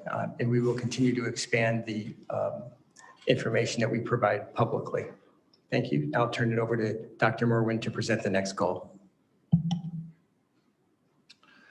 Thank you very much, Deputy Superintendent Hampton. Goal number 2 is input to empower site leadership, and Education Support Services will be directly working with this goal. Thank you, Corey. So we will focus first and foremost on regular and ongoing conversation and opportunities for dialogue and two-way communication with our principals. We will include site visits as well as principal meetings and check-ins with our principal leaders and management representatives. Our effectiveness will be measured through surveys, feedback from a principal focus group, so check in with them and see how we're doing, and then meeting exit tickets. Many of our teachers will recognize that strategy. That's that quote unquote ticket out the door from a meeting or a session. So we'll ask for that feedback each time we meet with them. Before I move on to the next bullet, I would like to take a quick side note to talk about how we are already actively supporting this goal. And if everybody would turn your attention to the poster back there in the back of the room. That actually is symbolic in nature of the work that we are doing to solicit input and work collaboratively with our principals. So that is the vision of a CUSD graduate. And you remember from the June 23rd, 2021 board workshop where we were discussing the desired competencies of our CUSD graduates. And so after discussion, trustees had mentioned and directed staff to work with our principals to finalize competencies because trustees recognized their expertise and knowledge. So that's what we did. We worked collaboratively with our principals over the summer to finalize the competencies with their direct feedback, and those are all captured in the final visual that's on the poster in the back of the room. So this is an example of that, of how we will collect input, work closely with our principals in this to support this goal. And I also encourage anyone after the meeting to please come and check out that great poster in the back. I'd like to send it back to Mr. Brooks. Thank you, Dr. Merwin. I don't have a poster, but what I would like to highlight is through the, we will continue systematically with individual site visits, soliciting feedback from our leaders and discuss improvements on our HRS services based on this feedback. It'll be a standing item on our HRS leadership team. The second and third bullet point really summarize what Dr. Merwin hit on, which is a district-wide effort to gather feedback, to work collectively with our departments, to come together in support of our sites and to meet and exceed their needs. Looks like I will turn this over to Deputy Superintendent Clark Hampton. Thank you. Next slide. Okay. So our work with site leaders to assist them in fully understanding all aspects of their sites, from groundskeeping to facilities improvements requests, is critical in the collaborative work necessary to ensure every site is meeting the needs of all students. Smooth and effective school operations means uninterrupted teaching and learning. And the goal of business, all the business support services, is to be in the background, ensuring that all support services are operating efficiently so that it doesn't interfere with the important work that teachers have with our students. Thank you. I'll now turn it over to Dr. Merwin to present goal 3. Thank you very much. And as we move on to goal number 3, achievement and social emotional needs, supporting these areas, this really is all about multi-tiered system of supports. And so our department is very excited and eager to support this goal around academics, behavior, and social emotional support. So this is broken down on this slide into 3 bullets. The first bullet is about intervention, learning, recovery, and enrichment at every school site. And our work as a department to support schools with a focus on literacy and mathematics, and to provide them with the training, the resources, and staffing that they need. The next bullet is around professional learning communities, which is truly the foundation of our MTSS and the foundation of all of our work. That's where teachers are collaborating using data to inform their teaching. And this second bullet is about strengthening our commitment to PLCs at every school site with training and regular release time. And then the third bullet is about it's very similar to the academic part. This is where our department will support school sites with a tiered support system for social, emotional, and behavior. Very important that that support is in place in order for the academics to happen. This plan will include additional counselors in middle schools and high schools, adding sensory rooms for self-regulation and calming techniques at our elementary schools, and providing training at school sites for both teachers and classified staff for effective behavioral strategies and classroom management. Next slide. This slide then kind of summarizes our work in this goal around increasing opportunities for students. First, for our high school students, as this slide says, launching the Final 4 college and career centers. The Final 4 sounds like NCAA. That's for our high school students. So again, we've already, as we mentioned in our accomplishments, 2 centers were opened. We're now going to open the final 4 for our comprehensive high schools. For our adult students with IEPs who are on a certificate track, we are providing CTE pathways for culinary arts and technical labs at adult transition program. For our elementary students, a launch of an animatronics lab at Wood Canyon and expanding current labs at elementaries, at the other elementary schools.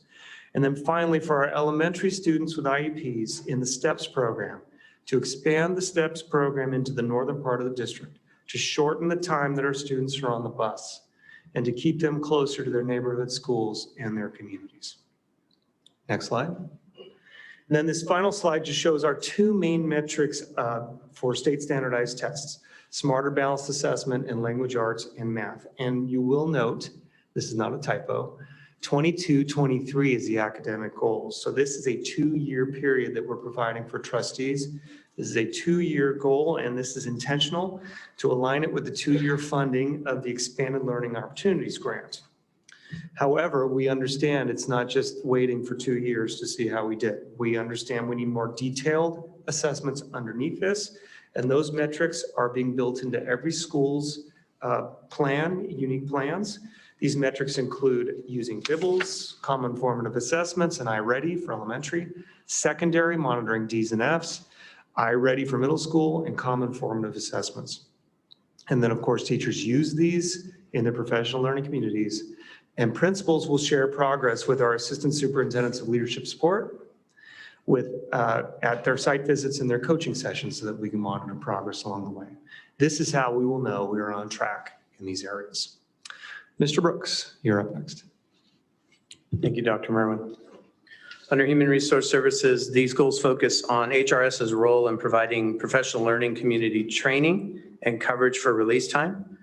Through this, we'll continue to strengthen our PL focused on the multi-tiered system of support for students. And then lastly, in the competitive world of sub-coverage with other districts, we'll continue to provide sub-coverage through creative recruiting at high fill rates, allowing professional learning and leave coverage throughout the year. And Mr. Hampton. Thank you. So utilizing the one-time funding that's been provided to school districts during this pandemic, the technology department will be installing voice amplification systems in all classrooms between now and June 2023. We'll be installing projectors in 800 classrooms by the end of this academic year. We will be completing our one-to-one Chromebook deployment to all students, and we'll continue to work with government and non-government agencies who are providing subsidized internet connectivity to families who need it.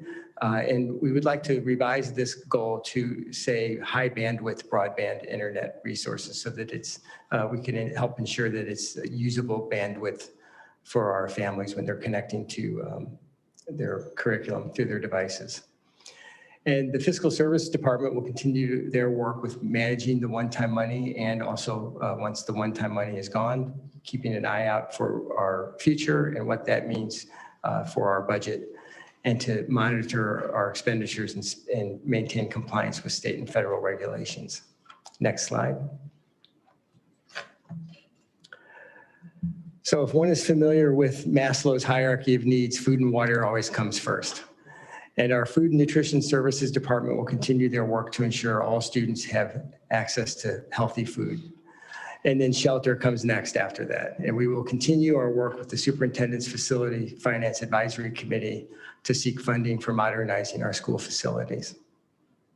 And now I'll turn it over to Dr. Merwin for goal 4, which actually I can just take that because it's facilities. So goal number 4 is to create a multi-year facilities proposal that addresses possible solutions for our facilities needs. And facilities are so important, there is an entire goal dedicated to the facilities needs, and we will continue to seek funding and improve facilities whenever we can, whenever we have funding available, including our technology infrastructure and support services facilities. Next slide. So this is the reference to the support services facilities, which would be our food services, kitchens and things like that to provide the nutrition to students. Thank you.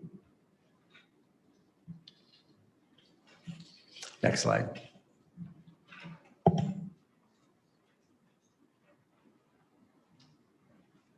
We have 2 speakers on district goals. First up is Ron Roof.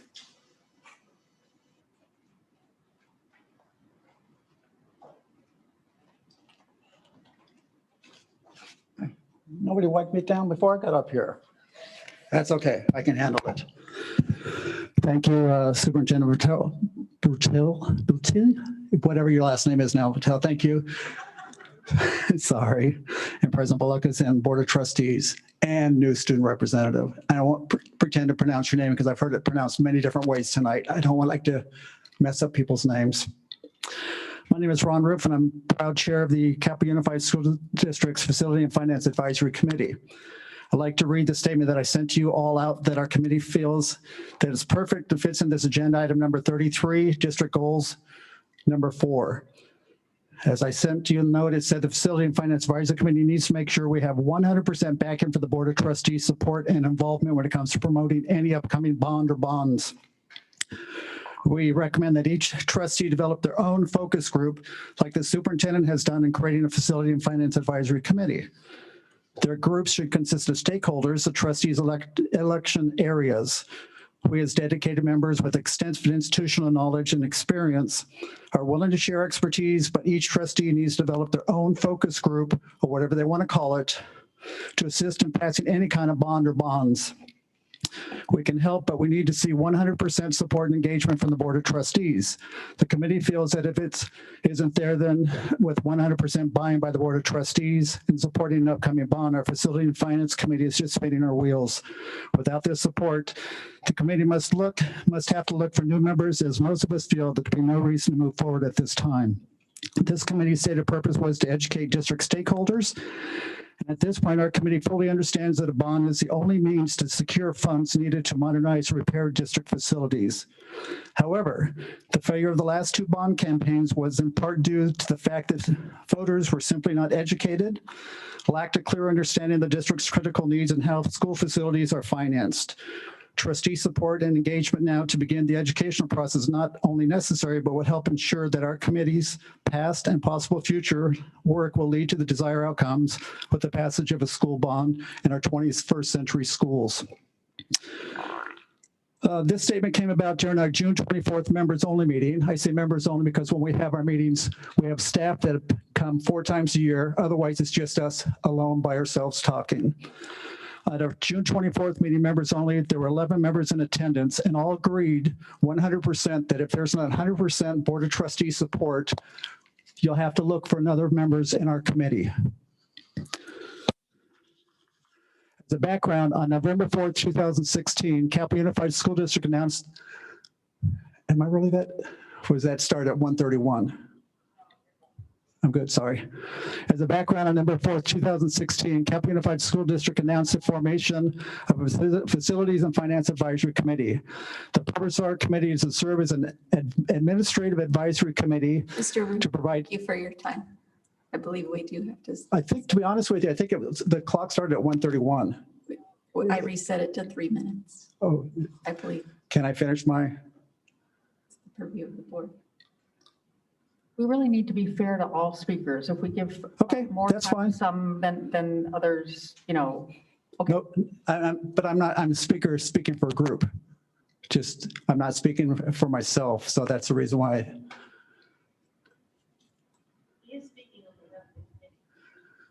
Well, a lot of people come to speak on behalf of others. I mean, it's.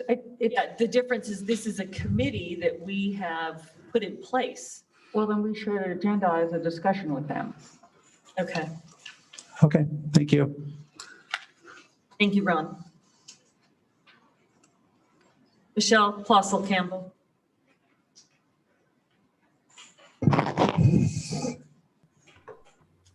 Good evening, Board of Trustees and Superintendent. It is great to see goals presented in August to start the year. I appreciate Goal 4 to create a multi-year facilities proposal that addresses possible solutions to our facilities issues. I like you are creating a plan. I can already tell you the only funding mechanism for the facility work needed in the district is a GEO or an SFID bond. Over the last several years, most of this board heard presentations by the Facilities and Finance Advisory Committee.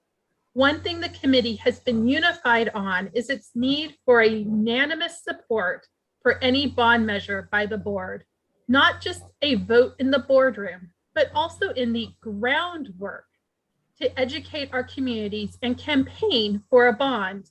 As board members, you need to be seen and heard discussing facilities. Otherwise, the best created plans by the district staff will not be effective.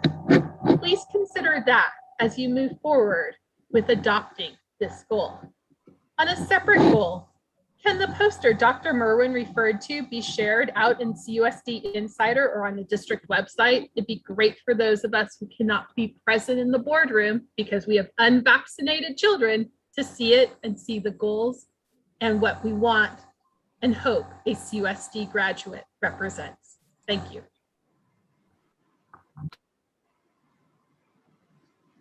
Are there any questions in regards to the district goals, or do I have a motion to approve? I have questions. Trustee Jones? If Trustee Hanachek wants to go first, I'm fine with that. Go ahead. Oh, thank you. And if Mr. Roof wouldn't mind, if you wouldn't mind to see if with your time, could you come back up? I just have a couple questions for you to follow up. I really appreciate that. And then it helps me frame whatever I'm going to talk about. Facility is a big thing. So first, again, thank you so much. Thank you. It's been ongoing work. This is an advisory to our superintendent, so we board members don't necessarily know what you all do, what you talk about, what you're advising. So I do appreciate your input, having been a board member that has worked on our past two campaigns. So I mean, something I want to just ask you then. Obviously, you guys recognize, or your committee has recognized, the only way forward is through a bond. To repair and modernize, and you've also very educated yourself on school financing and facilities. So how, just off, one of the main things, how would you like us board members to reach out? What are you envisioning when we have our group, or if we have, what would that look like to you? Thank you for asking. I appreciate it. Actually, we called it advisor group. We changed it to focus group because we don't want anybody to get in trouble for having a group in the Form 700 turning around saying, why do you have this, or how are you operating with this? But we envision trustees getting a group together with the stakeholders that are in your schools, everybody that's in your schools, from booster members to PTA to any type of club, because those are the people that can reach out. We have found that people don't understand what a bond is needed for. And until we get out there and educate the public, nobody understands why we need the bonds. Nobody understands where we're getting money. Everybody wants to know where the lottery money is. It ain't there. And so that's what we don't know. In one city, one of our members actually went out and found out that's exactly what they're doing. They're going to all the stakeholders, because those people, if you can educate the stakeholders, they can flow that message down to their groups. Okay, thank you. I probably have more, but we'll have another time. So I'm just going to follow up on that point. I don't want to belabor facilities too long, because we could definitely do a whole workshop on that. I think just from my experience, I can see where you're going. I'm happy to do that in the new school year, the next school year. I would start with my PTAs and I would with listening sessions, and then I'd branch out from there.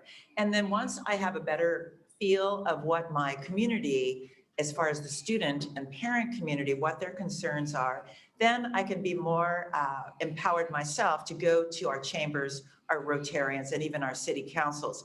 The challenge we always have is we have happy families. And, where there's a will, there's a way. And our will, doesn't come to our board meeting. We don't see them here.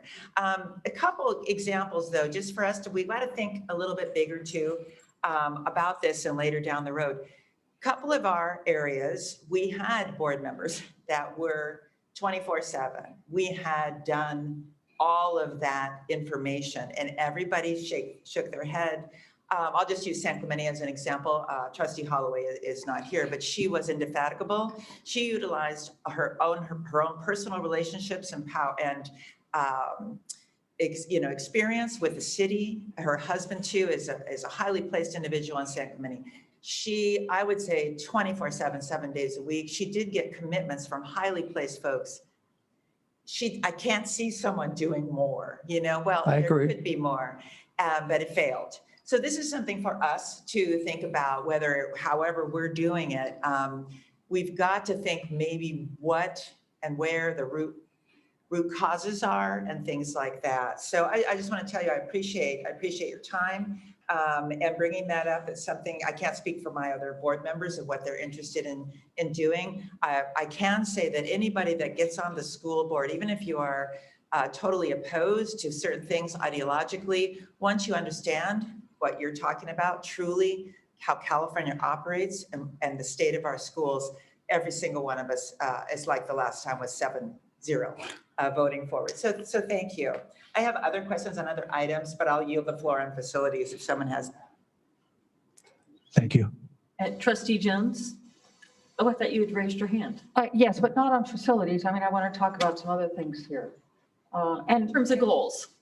Yes, in the goals. And I wanted to also say, I'm not trying to be hardline on people making comments. It's just that we have had this in the past where sometimes someone is allowed an extra minute, but then other people sort of maybe on the with another point of view get cut off. And I just think it's important. We have to be fair, maybe not cut them off mid-syllable, but your 3 minutes is your 3 minutes. So anyway, but yeah, I have some other parts I'd like to talk about that are not facilities. Shall I just go ahead?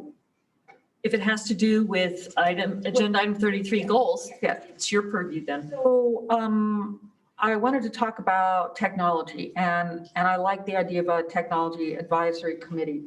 And I sent in a statement regarding goal 3 for TIS. The current goal, and Mr. Hampton amended it slightly, continue work with government agencies to ensure access to high bandwidth internet resources for all students. And I felt that, and still feel that we need to be more specific and give a goal of a minimum of 100 megabyte downstream capability for all student households. The staff responded that that depends on the federal and state subsidies. Well, you know what? Our students don't care about that. Our students want to be able to use their computers at home. And the staff said 25 megabytes downstream is $20 a month. It's not enough for a household with multiple students. If we should be going back at some point in time, whether it's this year or next year or 5 years from now, to Zooming again, this is unsustainable for our students. And families that cannot afford it cannot pay frankly, what I pay in my household for internet. It's not supportable. There are many families that simply cannot pay it. And we cannot, as a public district, just say, oh, well, Cox can't do this, la-di-da, and these low-income families are just going to have to figure it out. That is not acceptable. We need to be advocating with our city councils, with the County of Orange, with our elected representatives in the state, and saying this is not okay, because it is not okay. It is not okay that the low-income families in this district couldn't Zoom last year. We had to give them hotspots, which in my son's neighborhood, the hotspots don't work because there's no cell tower close enough. That is a crime. And for us to just sit here and say, oh, well, this is what Cox provides is not okay. We need to say that we set a goal. I'm not saying that by some year, but set a goal of a minimum of 100 megabytes downstream capability for all student households. It has to be affordable for student households.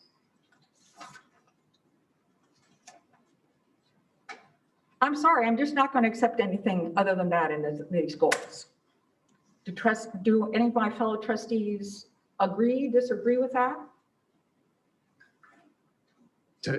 Trustee Jones, I don't disagree with you that there needs to be efforts, and that goal we could be more specific with the goal, because our intention is to work with government and non-government agencies to advocate for that very type of connection that's necessary. And we struggled with the hotspots. It was very frustrating. And I completely agree with your sentiment that every household should have bandwidth that's usable because it's just how we live now. It is how we live now, and we So can't. we do intend to be that advocate for these things. And I understand that some of the subsidies that have been discussed are actually at that level, that 100 megabit connection level. It would support that. So that's good news. And we don't want to be using these hotspots because they're very, it's an expensive way to provide poor bandwidth. It's expensive, and it doesn't work in many neighborhoods. Our struggle last year was providing Verizon hotspots, and you would distribute it and it didn't work. So we send AT&T, it didn't work. We tried T-Mobile. We tried all the different hotspots to ensure that we could get something working. And we will, I personally find it important that we try to get bandwidth everywhere. It's a utility now. It's like electricity. It's like not saying you have electricity or, well, I mean, TV, which is of course not educationally as important, but yeah, it's like saying that you're not going to have mail delivery, which is actually probably less important than internet these days. But it is something that is essential to education. And we simply can't say that we're just going to accept whatever Cox or AT&T or whomever provides to our families at whatever they, force them to pay what they perhaps cannot afford to pay. Because, for some families, $50, $60, $100 a month means you're not going to eat a couple meals per month. And this is a public school district. And we have to be able to educate all comers, whether they have the money for these fancy things or not. We don't charge them, and it's not us, of course, but students don't have to pay for textbooks or teachers or pens and pencils, but they do have to pay for internet access because it's not provided by us. That has to be resolved. And it's the responsibility of this district to advocate for that. And that's all. So Mr. Hampton, how would that goal read, just so that we have that for the board? This is an action item. So I think we could be more specific about how we do go about the advocacy. Maybe staff develops a resolution that the board can consider that enhances the advocacy that can be the springboard for our advocacy work that we would do regardless of a resolution. But just so as a district, we could have something that says that we consider this something critical to education, especially in the 21st century. And the fact that, what a community is based on schools, business, and government agencies. You put those all together, that's our community. And we all have to work together to try to make sure that everybody has access to these things. I completely agree with that. So it's just we were concerned about putting a number on it. But we do agree that there should be usable bandwidth for all members of the household to be able to effectively engage in their education if they're at home. Right, and the reason I put a number on it is not because it's necessarily even something that we're gonna keep fighting until we get 100, but that's just something to aim for.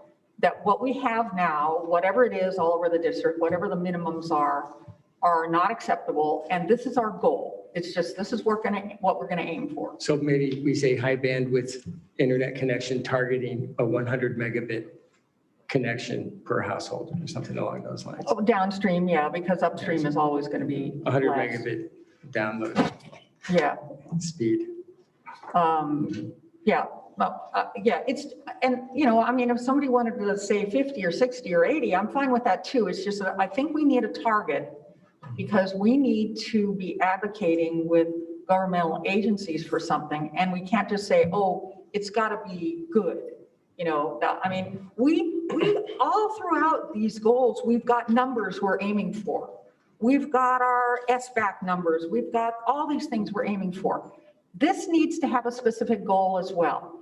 We might not get there, just like we might not get there with our SBAC numbers, but that can be a goal.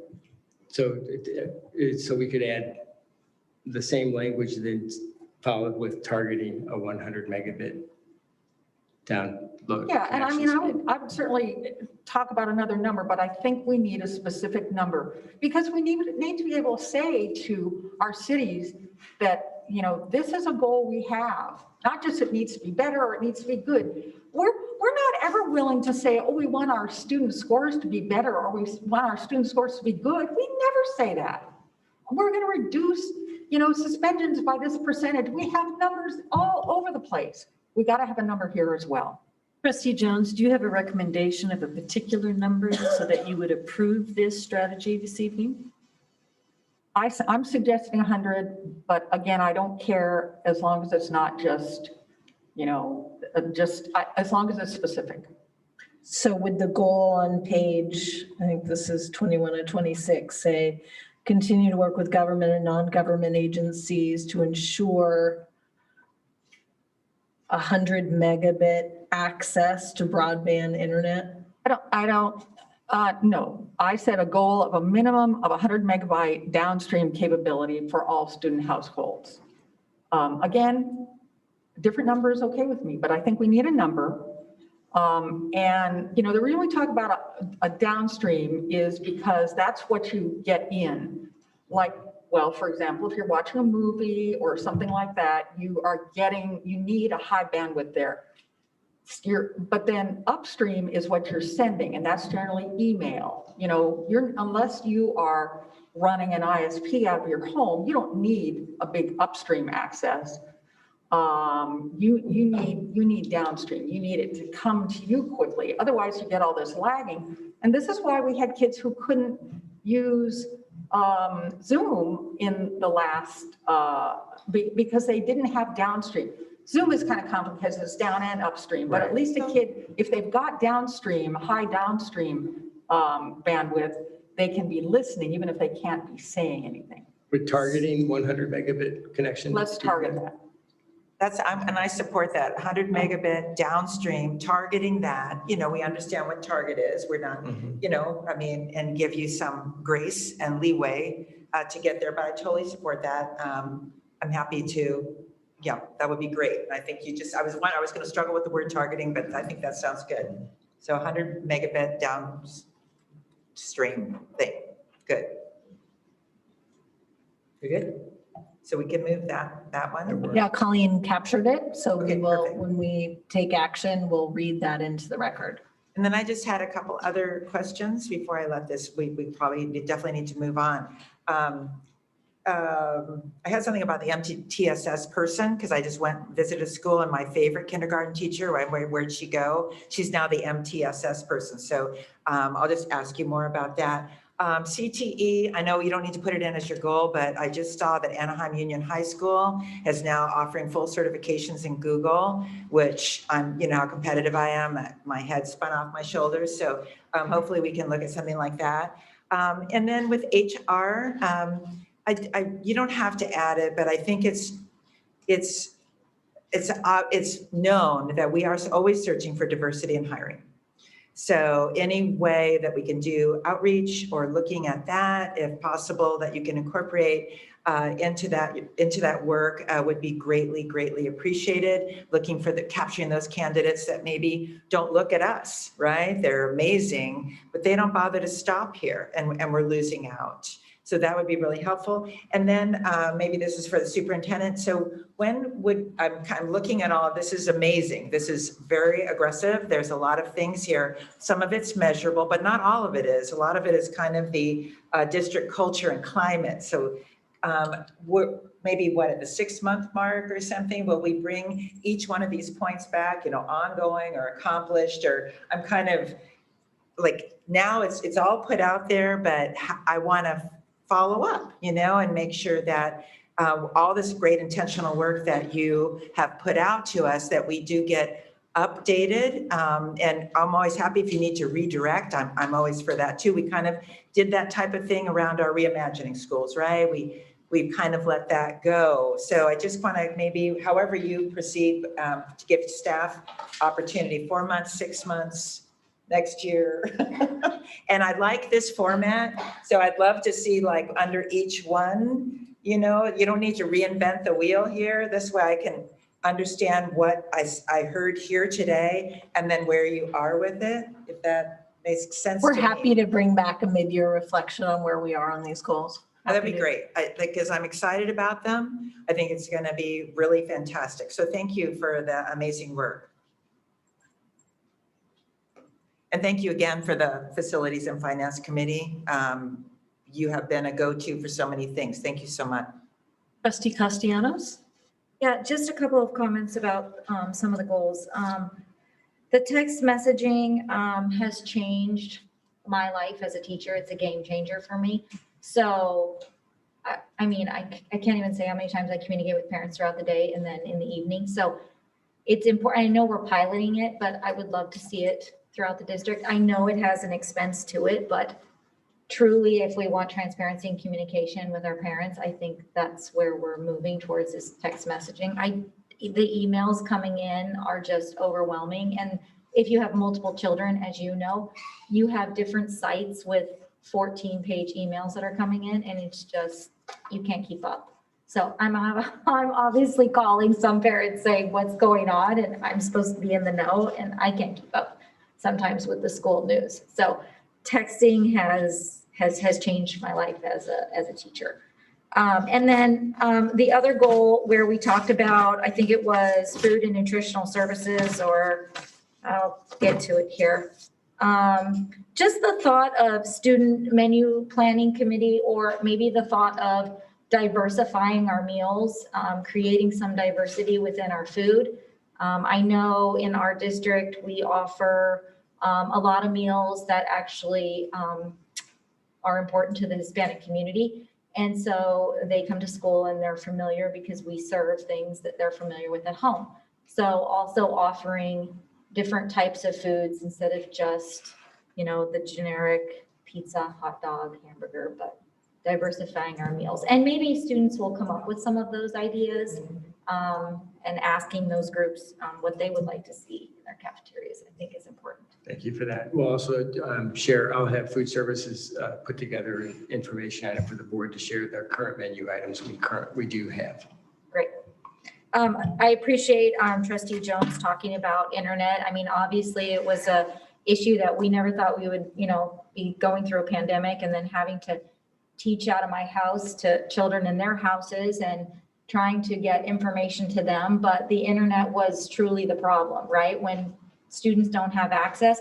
And as the pandemic hopefully, goes away, that's not going to change. I think now we're in a situation where the internet and the computers, we now have one-to-one Chromebooks with our students that's going to be a tool. It's almost just like a textbook or a pencil nowadays. And so the pandemic actually changed that for households, and now just giving them or granting them, having them access, they deserve to have that right, just like everybody else. So I appreciate the comments. I do like to make one comment on that, because I do think the future will eventually be the internet connection will be provided with the device in the future as they expand the wireless internet capability. I just want to add in regards to Trustee Castellanos' comments in terms of possibly with food service and talking at Capistrano during summer school, the middle school camp that they had for engineering and robotics. I understand from the 6 students who had worked that with the teachers, there was a lot of food that was thrown out. And the milk they just thought was kind of funky. And so I had my son bring home a box lunch one day, one that didn't get eaten, so I could look at it. To me, it looked healthy with the apple in it and all. But, and it's not that we want to put something junky in there because the kid will eat it, but we might just want to review because I would hate to have, a continuance of food being thrown away and somehow appeal with, and I don't know if it's just the changing. That was one of the comments that came back, is that it's like the same thing every day. So just want to share that with you.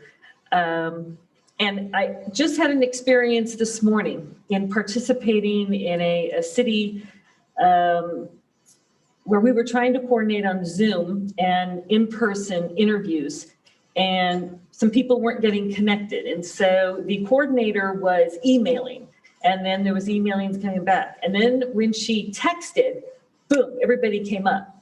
And it just hit me that it's like, yeah, because everyone, if it's a text, there's just this sense of urgency versus emails. Oh, they pile up. And I know how many times I say, oh, I'm going to read that later.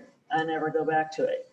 You know, it kind of gets forgotten. So I'm really looking forward to the texting, and not that we're going to send out long texts, but that, you know, just that headliner to, you know, direct them over to our website or to our insider or whatever, you know, the story is. I think it's going to just explode with a lot more information going out to families. So that's one of my most exciting parts about the strategy. Does anybody have anything else that they would like? Yeah, just Sure, go ahead. Before I forget, because I'm going to go home and I'm going to forget this, but I appreciate Jessica Geyer calling in and talking about the FAQs about COVID. And I know you, Ryan, you put it up on the website, and I just took a look at, can you put that on every school site's website? Because that was really, I thought that was great information. And I have gotten a couple of questions like, well, what are we doing, or who are we supposed to contact? And it was slightly different on every website, but if it could be that not click a link to get the information, but that the actual page is posted on the website, and which I know it was on San Juan Hills page, because it's hard when you say click here because no one clicks.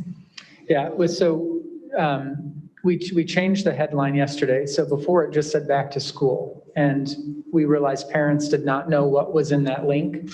So we changed it to COVID and the safety plan, and that has helped. We have to do that on every school page for 63 of them. So I did ask that we get that work done tomorrow, but it will be much more specific for parents. The other thing we will be doing to improve, to help parents, is telling them exactly who to contact with the positive COVID case, and what classwork looks like under quarantine, so that we can make sure that parents understand what to expect and how to go about that if their students do have to quarantine. Trustees, do I have a motion to approve the district goals for 2021-2022 with the change in wording that was read out to us about the bandwidth and downstreaming? I move approval. Okay, approval by trustee Henachek and seconded by trustee Bronstein. All those in favor, please say aye. Aye. Aye. Opposed? Motion carries 502 with a preferential vote of aye from Student Advisor Padilla to approve the 2021-2022 district goals with the amendment to the TIS goal, continue to work with government and non-government agencies to ensure access to a targeted bandwidth of 100 megabytes downstream capability for all student households in the district.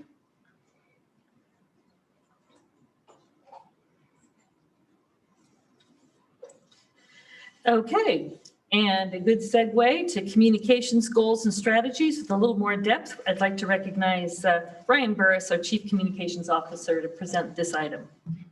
Good evening, Superintendent Vital-Brutti, President Bolakis, trustees, and our student advisor. Tonight, I am sharing with you our 2021-22 communications goals and strategies. These were put together in order to support the work of the district goals. And so for each one, you will see sub-goals for communications, strategies, and some measurements. I started with communication highlights. We did highlight these during the accomplishments, so I won't discuss them here. We can move on to the next slide. The district goal for communications focus on two-way communication with our parents and guardians, increase public engagement, and market CUSD to build trust, transparency, and confidence in the school district. The next slide. District sub-goal number 1 was to move communication away from email towards text messages, particularly communication to families. Our goal is to increase open rate of district messages to support CUSD families. The first strategy is to utilize Talking Points, which is the software that we have discussed.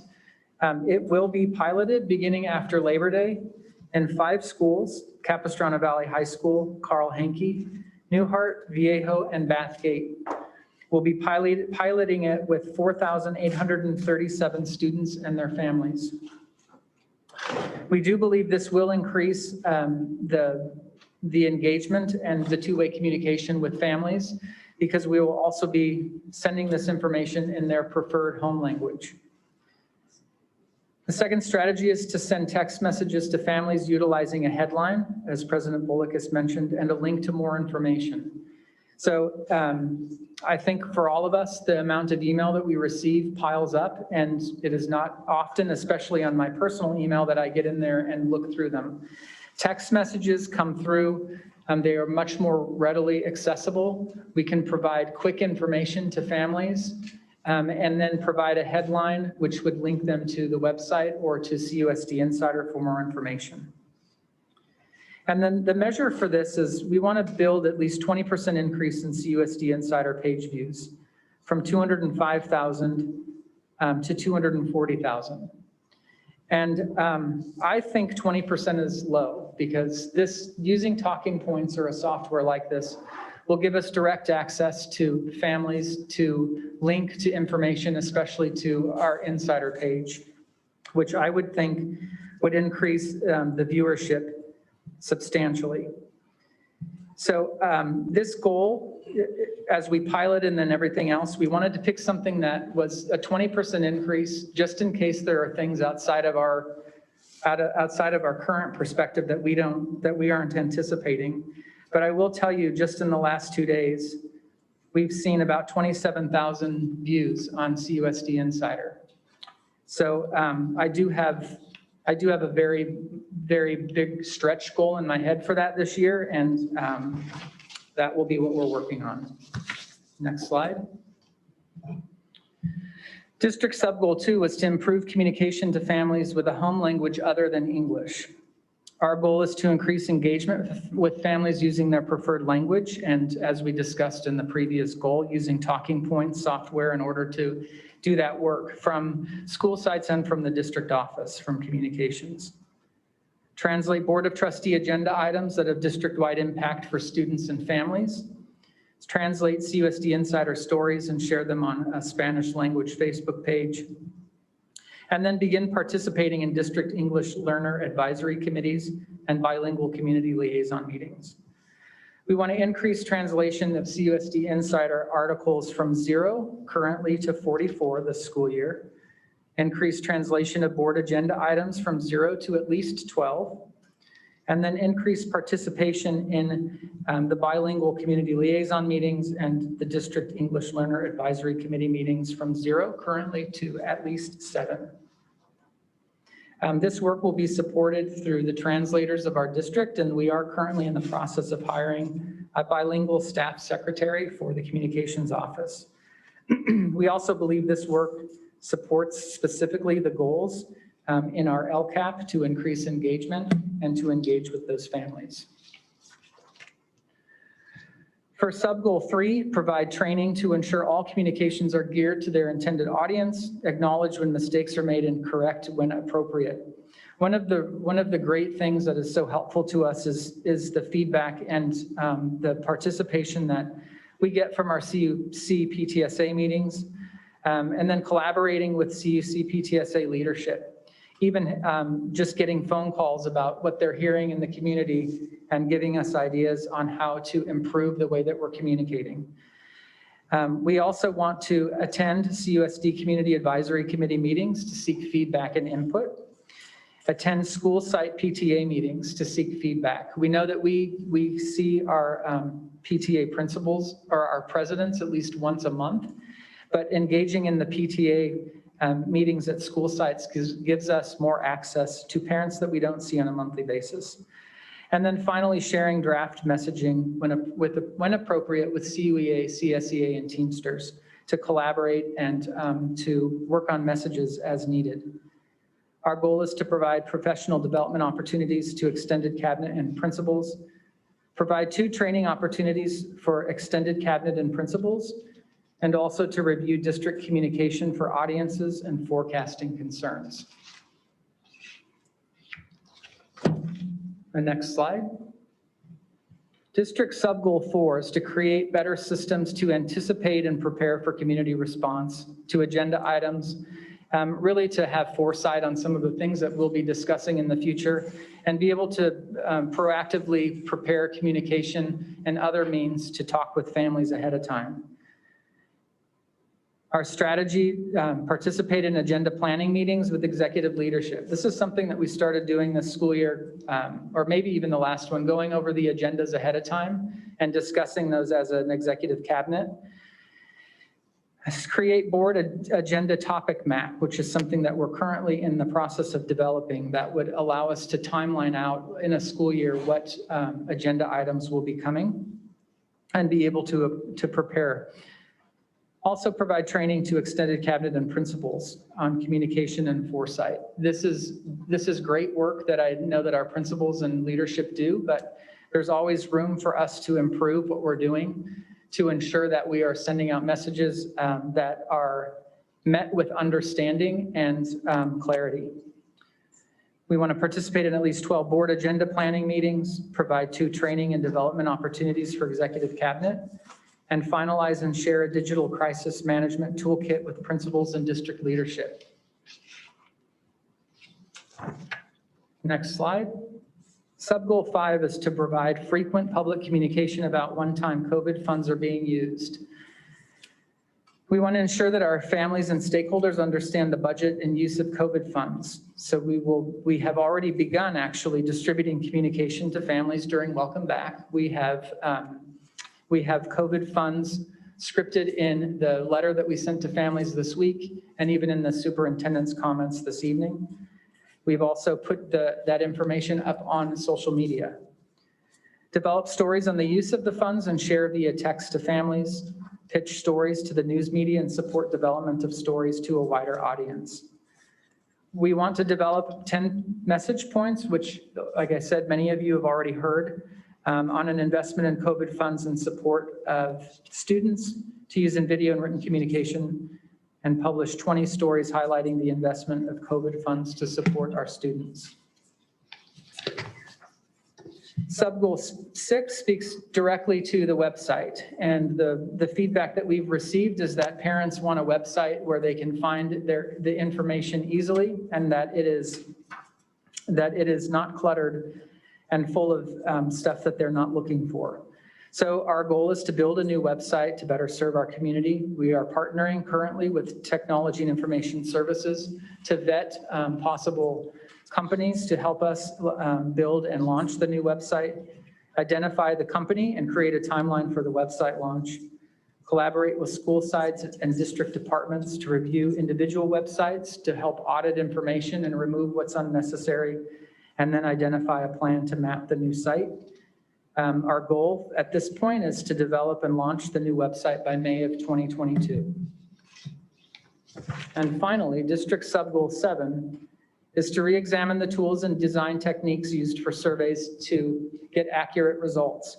And this comes directly, I know we did a lot of surveys last year with parents, and a lot of work was done to make sure that we're asking the right questions, that parents know what information we're looking for, and that they knew how to answer them. So we want to assist the Board of Trustees and district staff in procuring accurate data to make decisions, create program improvements, and serve CUSD students. We will be working to identify a polling company to partner with us, developing a baseline poll to measure current support, strengths, and challenges, and then we would be able to evaluate both at the beginning of the school year and at the end of the school year what that looks like, and then utilize the polling company to help as questions or decisions arise throughout the school year. So whatever we may not be anticipating now, we would be able to utilize them.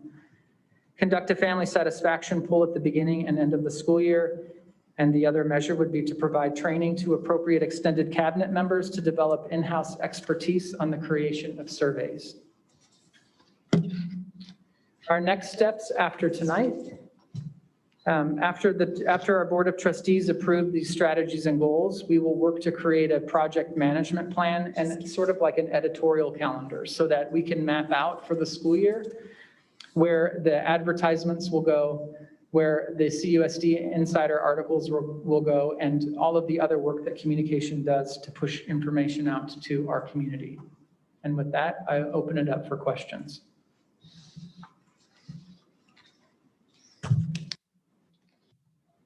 Any trustee questions? Trustee Hamchick? Thank you.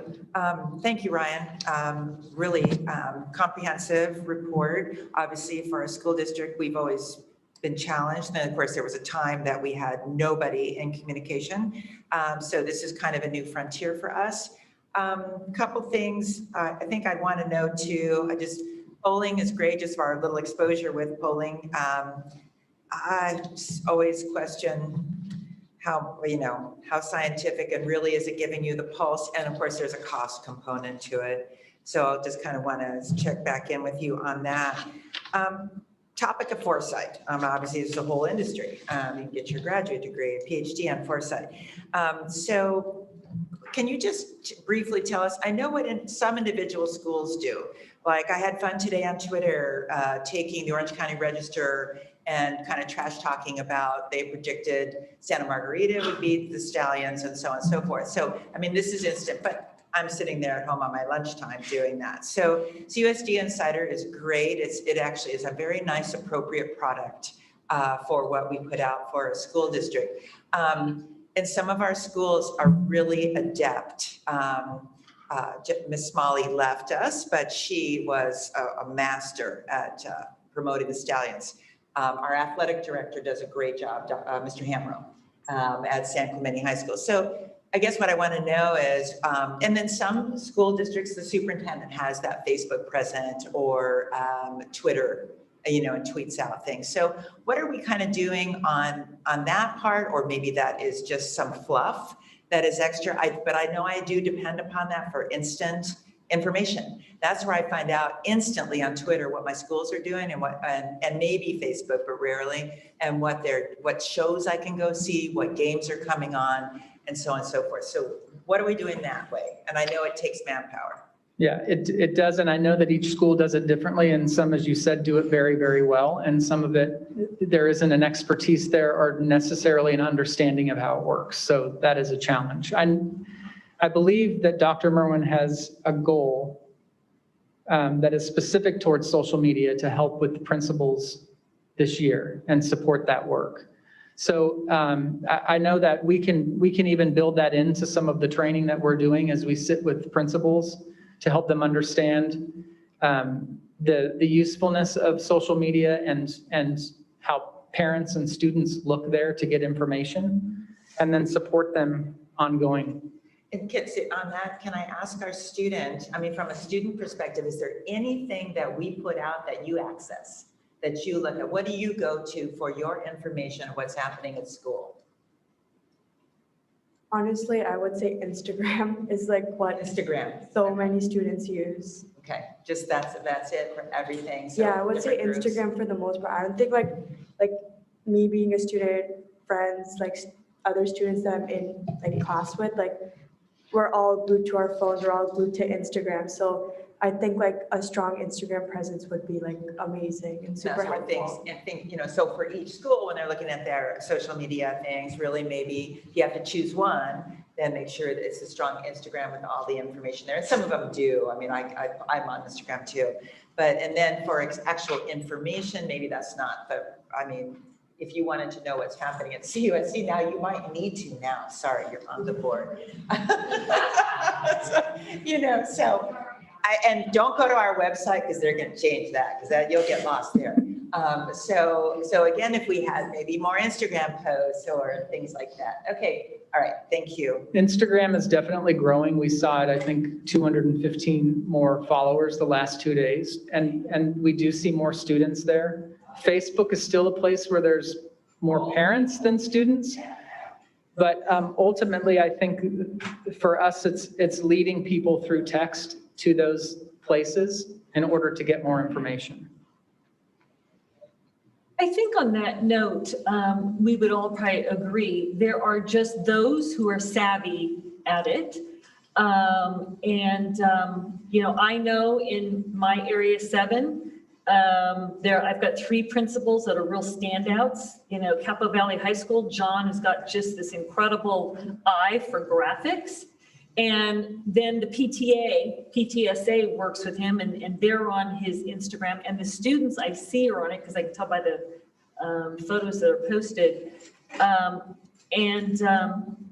But sometimes I have, like at Riley, it's just the visuals.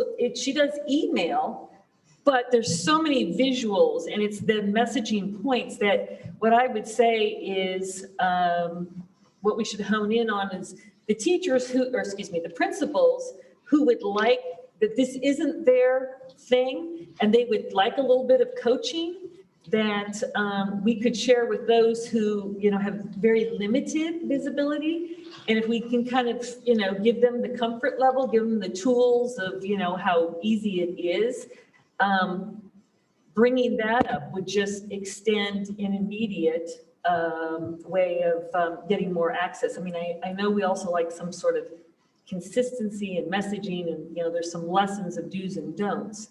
But we've got some stellar rock stars, and then we just have people that, you know, and it's all about time, you know, trying to self-teach yourself, you know, how to post things on Twitter and stuff. When you have someone sitting there with you and can show you, if we did some trainings or something. And we have done some in past school years, and it's probably time to just bring it back for principals.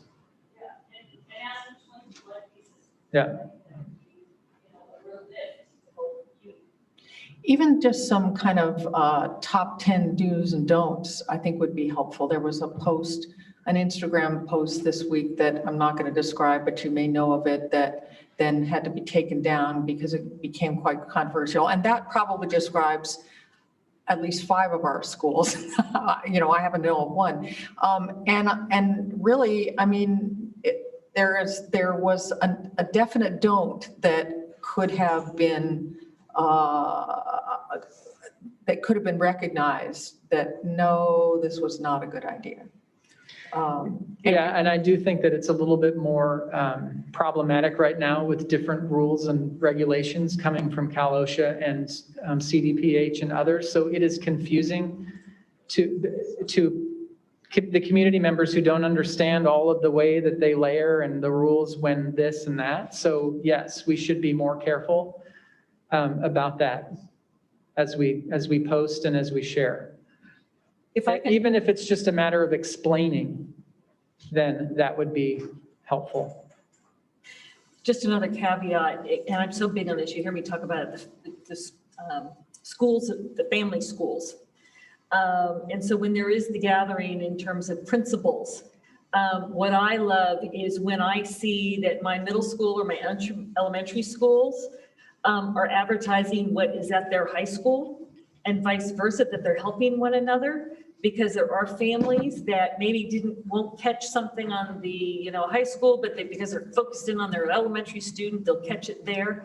But it just opens up the visibility when we've got that synergistic action happening and in the family of schools, and that kind of information that's within that family just will help. So that's just another thought of gathering those together. Do we need a vote or anything on this, or just thumbs up and moving on? If we don't have any other comments, do I have a motion to approve the communications goals and strategies for this next school year? I'll move approval. I'll second. Okay, motion moved by trustee Hanachek and approved, or seconded, excuse me, by trustee Bronstein. All those in favor? Aye. Any opposed? It's a 502 with an acknowledgement of student advisor Padia.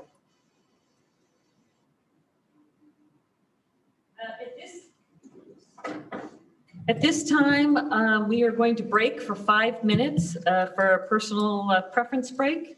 If we could re-adjourn at 9:34, it'll give you just a moment to take a break, and we'll come back with agenda item 35, Unified Insights Data Dashboard Implementation.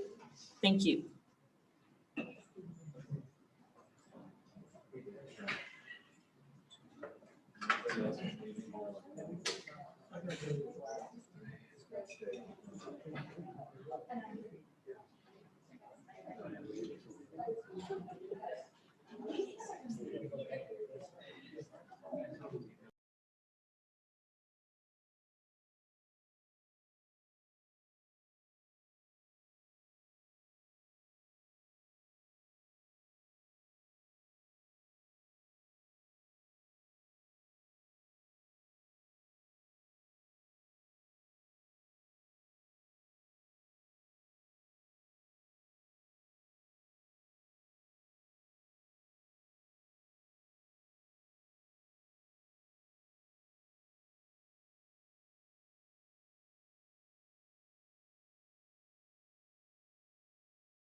Okay, our next agenda item is number 35. Unified Insights Data Dashboard Implementation. I'd like to recognize Clark Hampton, Deputy Superintendent, Business and Support Services, to present this item. Thank you, President Bolekis, and thank you for the much needed break. That was nice. So as mentioned in the goals, we are implementing a data dashboard and data warehouse to bring data together so that we can use it for decision making internally, and to also part of the communications goal to share dashboards with our stakeholders in the community. So with that, I would like to turn it over to Sean Rozelle, our Chief Technology Officer, to present this item. Thank you.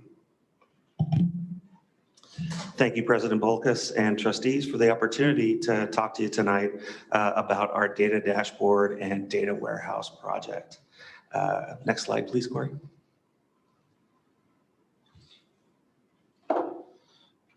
So anytime we take on a project like this, the first question that we have to keep coming back to is, what is the problem we're trying to solve?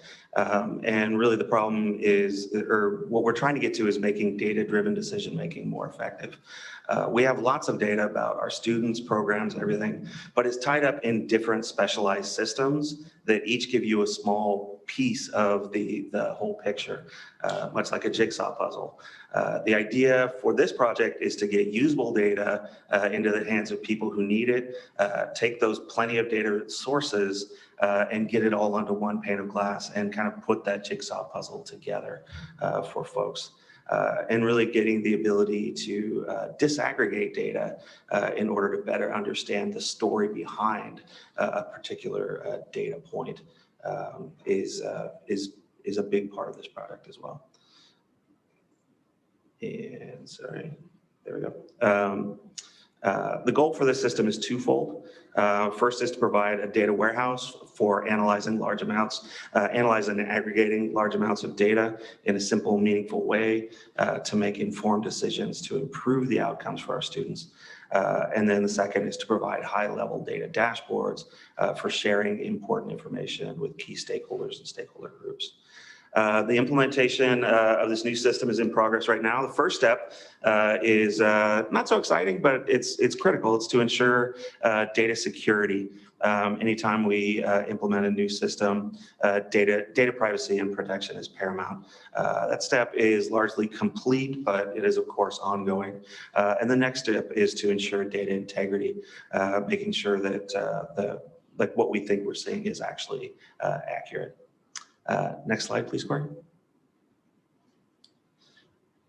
So right now we're still largely engaged in the behind the curtain work, data confirmation, security, access control, et cetera. But concurrent to all that is building the dashboards for sharing with the district and site leadership. And we will get a glimpse at those dashboards in the next couple of slides. It's also planning out what our training is going to look like. The system is expected to be fully implemented during this school year, and we expect it will be providing valuable insights into students before the end of the calendar year. Before I move on to the screenshots of the dashboard, I want to spend a moment on it's kind of the who, what, where, when, and why of this project. We hit the why, so we covered that. Who is this for? It's first we're starting with district leadership, then providing resources for site leadership, then down to educators, and ultimately providing data for community groups. What's the data we're looking at? Initially, we're looking at assessment and attendance and demographic data, but we will be expanding the kinds of dashboards that we'll be looking at based on the feedback we get from stakeholders. I think a lot of it is once you actually get hold of data, the data kind of like it takes you on a journey, and we want to be able to follow that data where it goes. So that feedback will be based on what we get back from stakeholders. Where will this be deployed? District-wide, we want the ability to drill all the way down into individual students and provide more focused help where it's needed. And when will it be ready? So beginning in the fall of 2021, right about now, with the initial high-level dashboards. And then like so it's beginning then. And as I mentioned, there is no finish line. I feel like a project like this is something that will always be like, as we get more data, it will open up more questions. And so then we have to find a way to answer those questions using new views and dashboards. So I think this is it's an exciting project that's going to be with us for a long time. Next slide, please, Corey. So this is a look at the opening dashboard page you're going to see. And really the nice feature of the system is it's integrated with mapping and demographics that you see at the top portion of the dashboard. Middle section shows high level information about things like attendance. And the bottom portion is really looking at, again, at a high level, our academic data. Next slide, please, Corey. And then this shows you how you can drill into it. Other main dashboards in the systems they're easily identified across the top of the page, along with their corresponding submenus. And as you can see here, clicking on academics gives you a submenu, a lot of submenus, but you choose achievement, and that brings another high-level student performance dashboard below it. And you can click on many or all of these different data sets to drill it down into the specifics of those. And next slide, please, Corey. And here you've drilled all the way down, really looking at, you can look at individual students and where they fall. And as it gets to our school sites, that will help them particularly if you're clicking on the red, that helps you to see like where you need to focus interventions and things like that in a meaningful way. And I do want to point out here that like this, we're not using any live data. This is all sample data because it's a public forum and we're talking about student data. We didn't want to, that's obvious. So, but and then data filter options. Sorry, next slide, please, Corey. The data filter options. The goal is to provide a tool that allows the user to, we keep using the phrase slice and dice data into whatever elements are needed. Data can be categorized and filtered by various categories like school type or specific school and many other key demographics, and filter on multiple things at the same time to get a specific view that you want. And examples here include everything from student achievement and demographics sorted by school, classroom, custom groupings, et cetera. Next slide, please, Corey. And so this slide, where does this go? Like as I mentioned, we started with a lot of our demographic data. So that's within Aries, our SIS system. But then we're also incorporating assessment data, so linking those two data sets together. And as we add more and more, we're talking about adding special ed in so that you'll have insights into various types of 504s, IEPs, things like that. You can get data about those and then develop trend analysis around that, which is pretty exciting. But ultimately, we also want to expand it into our more operational teams. For like food services, we can get a lot more data about the nutritional support that we're getting and tie that and see how that ties into things like academics, attendance, things like that. And then also maintenance operations, transportation, technology information services, where we're seeing trends in problems, things like that. So, and with that, happy to take any questions. I know this is a really nerdy, wonky sort of thing, so. Oh, I really love those nerdy screens. As in, like, as a trustee, would we be able to look up things? So when you broke down in terms of the levels that will be able to access this. Obviously, it's for district personnel, and then for school sites to be able to drill down and see and build programs around the needs and how to improve.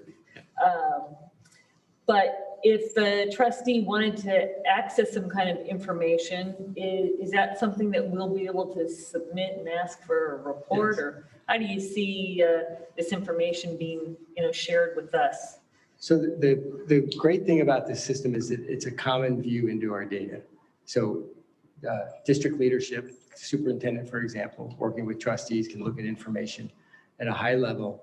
And then that always then leads you to the different questions. Okay, why does this data look like this? And you click into it and it gives you the next level down. And then then more questions can be asked about that data. And then it's the same look and feel that then principals will have at their school site. So the principal to school site will know that the superintendent or other leadership is seeing the data in a similar format. And that's what's the beauty of a common dashboard, is that kind of thing where everybody's looking at the data in a similar way. So the school site can do that. And then eventually, we don't want to overwhelm teachers, but eventually then a teacher can look at this data themselves into the classroom. But we'll begin with the principals being able to do that. And they can sit down with a teacher and drill right into the data within their classroom and talk about a specific students. You can go from a dashboard that tells you about the whole district all the way down to a single student and see everything about that student. Then it'll also be for external use as well. So that's why it's so important and critical for the integrity of the database. So there'll be aspects of it that the community will be able to look at, but it'll only drill down a certain level. It'll be kind of similar to the way the state provides information on student data, student performance and things like that. But it'll be a little richer for what we can provide to stakeholders in the district than what you get generically at the state level. So the idea is to have that everybody looking at the data the same way and and the trustees will also be able to have their own ability to have access to the system as well, with certain limitations. So to what extent is it integrated? In other words, so we've got iReady tests and we've got DIBELS and all, and that's how the teachers can look at it. Would that be something that would then be on this so that you can see, I don't know, maybe you already have something that when Greg wants to see how are all 35 elementary schools doing that are on that particular assessment or. Yes, so the system is first a data warehouse. So all of those databases can be incorporated into this data warehouse. Then once that data all is in one spot, you can create dashboards that link into each of those databases to provide integrated information. So you can look at, you could get into a classroom and then you can identify if something about that gets you into where you're looking at special education information, it'll automatically bring in the Synergy. It'll access the Synergy database to provide that information for the person who's looking at the information. So you don't have to stop there and then go to the other database and log in. It'll all be in one comprehensive data warehouse. I just have a quick question. And so all this great information, and again, the cost, we don't have a cost on this? It was approved earlier. Earlier, okay. Yes. And the teachers are going to know all this drilling down, so they are going to be able to, how is this going to help the individual student, right? So they're going to be trained to be able to drill down and assist that student with whatever its information is giving them? Yes, when the system was first approved, that we were in the midst of Canvas and the. Right, I remember now. And so we made a promise that we wouldn't overwhelm the teachers with trying to teach them yet another system. So we were first, we'll kind of stop it at the principal level. Okay. And then once the principals are in their databases are all put together and the dashboards are working well and we've built them at the principal level, then we'll start to talk about providing it to teachers for them to use. Because it sounds like a usable tool. I mean, the more data we can have, everything has to be data driven, and the sooner we can, probably, especially, I recognize not want to overwhelm, but we have students floundering, right? So really trying to understand what's happening. Yes. So, okay, so that sounds great. Okay. I'm If good with implemented well, it can do wonders. So that's why we're taking this, doing this methodically and because we want to do it well. I took a moment to make sure that I had the accuracy of our WIGs, our mission, vision, and WIGs, and our mission to prepare our students to meet the challenges of a rapidly changing world. This helps administration be able to address that for a rapidly changing world, and this data for us to better program and help all of our students in understanding the different levels they're at and to help to improve their learning. This seems to me to be very exciting that we're finally getting further into the 21st century with our technology to support what we're here and all about in supporting our students. So I'm very excited about this and what it can do for us in the future. Thank you. Thank you. When you mention principals would be the first targets, I assume you really kind of mean site leadership, right? It could be Site APs leaders. and, okay, Yes. all right. Are there any other questions, comments? And this is an information item only, so we don't have any board action. Okay, thank you very much, Sean. Okay, the next section we've got from 36 to I think it's like 43, where we are going to be reviewing the CFDs. Do we have, we're going to be starting with item number 36. Do we have any recusals? And we're going to take one at a time with number 36. And that is for Talega. We're good? Okay. I'd like to recognize Clark Hampton, Deputy Superintendent, Business and Support Services, to present this item, please. Thank you, President Bolkus. This is, I'm going to just say this once for all the items so that it makes it easier. So the policies that we are following in all the levies each year is based on a resolution that the board passed a number of years ago. I believe it might have been 2016. And that is we only levy for debt service plus the required reserve of 10%. So 110% of debt service. Any excess funds collected are returned back to the taxpayers when the following year's levy is determined.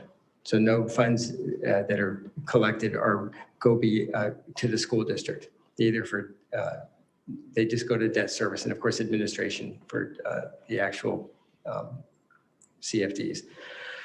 If there are bonds that are to be sold still, then we assess it 100% of the levy, allowed levy. So that's it. That's basically the rules behind all of this. So debt service also goes up on a yearly basis. So when I speak to the first item, which is item 36, which is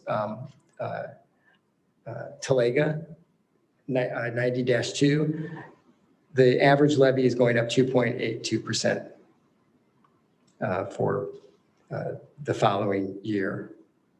And that is 56.6% of what the district could levy. So it's a 2.82% increase because the debt service increases every year. But this is still at 110% of debt service. It's following all the rules I've mentioned. So that's the last time I'll say that. And then I'll just give you what, for each item, what the change is in the levy for this year. Thank you. Yeah, Okay. Clark, I forgot to mention, so for all of these and for the audience, at the back of the room was printed the differences in terms of the levies, the average levy changes from one year to the next, and it is also found on our website. So it was not included within our agenda, but it has been prepared with copies at the back of the room and again on the website for each one of the 8 community facility districts that we're going to be discussing. Okay.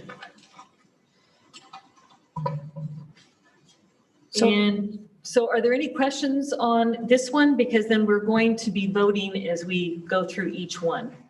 So I will move approval on resolution number 2122-03, resolution of the Board of Trustees of Capistrano Unified School District, authorizing the levy of special taxes in Community Facilities District number 90-2 of the Capistrano Unified School District for fiscal year 2021-2022. I'll second. Okay, moved by trustee Jones and seconded by trustee Bronstein. All those in favor, say aye. Aye. Aye. Aye. It's a resolution. There's a We don't- resolution. Do we need to do a roll call? We do need to do a roll call. Oh, I'm sorry. Student advisor Padia, Aye. trustee Bronstein, Aye. trustee Bullicus, Aye. trustee Castellanos. Aye. Let the record show trustee Davis and trustee McNicholas are absent. Trustee Hanachek Aye. and trustee Jones. Aye. Motion carries 502 by a roll call vote with a preferential vote of aye from student advisor Padia. And so if I may, just for the sake of time, ask that Clark Hampton, Deputy Superintendent of Business and Support Services, to present this item. We're just going to have you keep rolling with the next ones and we will take votes after each. I won't have to reintroduce you. Is that okay if we You can just move right on through. move right on through? Thank you. Since Clark already did the intro, I would be happy to move resolution number 2122-04. Second? This is agenda item 37.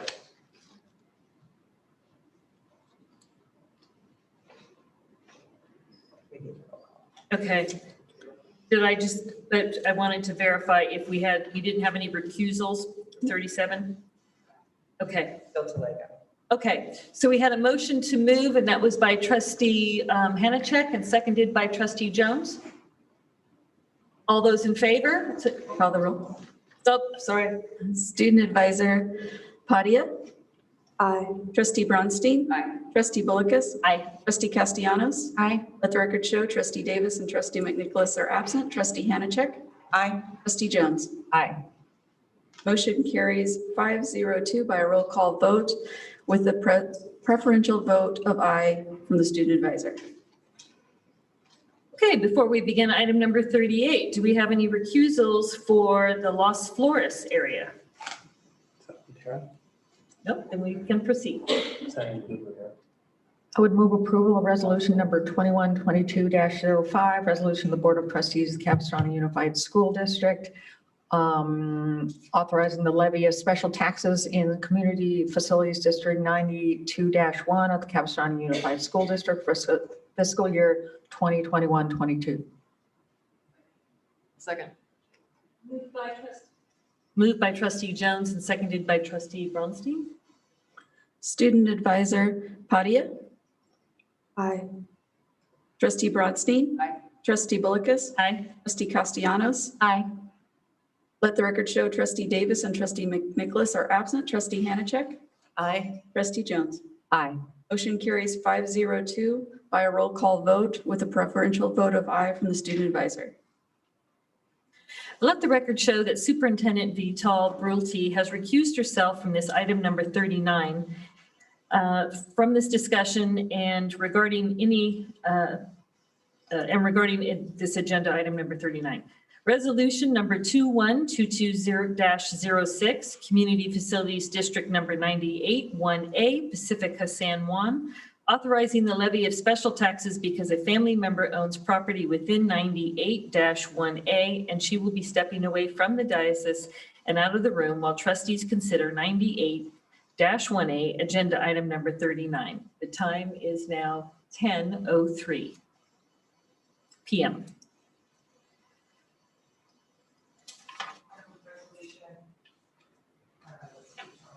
$39.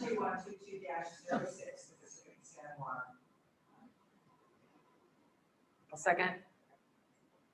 Okay, a motion by trustee Hanachek and seconded by trustee Castellanos. Student advisor Padia. Aye.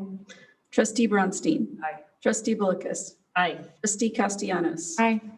Let the record show trustee Davis and trustee McNicholas are absent. Trustee Hanachek. Aye. Trustee Jones. Aye. Motion carries 502 by a roll call vote with a preferential vote cast by student advisor. And Yes, she's still recused. I'm sorry, who does? Kirsten? Oh, yes, I was about to say. So let the record show that Superintendent Vital Brulte is recused herself from item number 40, the resolution number 2122-07, Community Facilities District number 98-1B, Pacifica San Juan, authorizing the levy of special taxes because a family member owns property within the 98-1B, and she will be remaining outside while the trustees consider 98-1B agenda item number 40. I would, go ahead, you do it. I'll second. Resolution number 2122-07 regarding Pacifica San Juan. Very good. We have trustee Bronstein who has moved the motion, and we have trustee Hanachek who has seconded. Student advisor Padia. Aye. Trustee Bronstein. Aye. Trustee Bullicus. Aye. Trustee Castellanos. Aye. Let the record show trustee Davis and trustee McNicholas are absent. Trustee Hanachek. Aye. Trustee Jones. Aye. Motion carries 502 by a roll call vote with a preferential vote of aye from the student advisor. And if someone would be so kind to let our superintendent know to return, here she comes. Let the record show that Superintendent Vital Brulte returned to the diocese. The time is now 10:06 p.m. Before we begin item number 41, do we have any recusals for Ladera? Yes. As long as I will be recusing myself because I own property in district number 98-2. Trustee Bronstein will recuse herself, and when we have completed this, we will let you know to return. Thank you. President Bullicus, I will also be recusing myself as Oh, a I'm property sorry. owner in Ladera. That's okay. And Tim Brooks will also be recusing himself from the boardroom.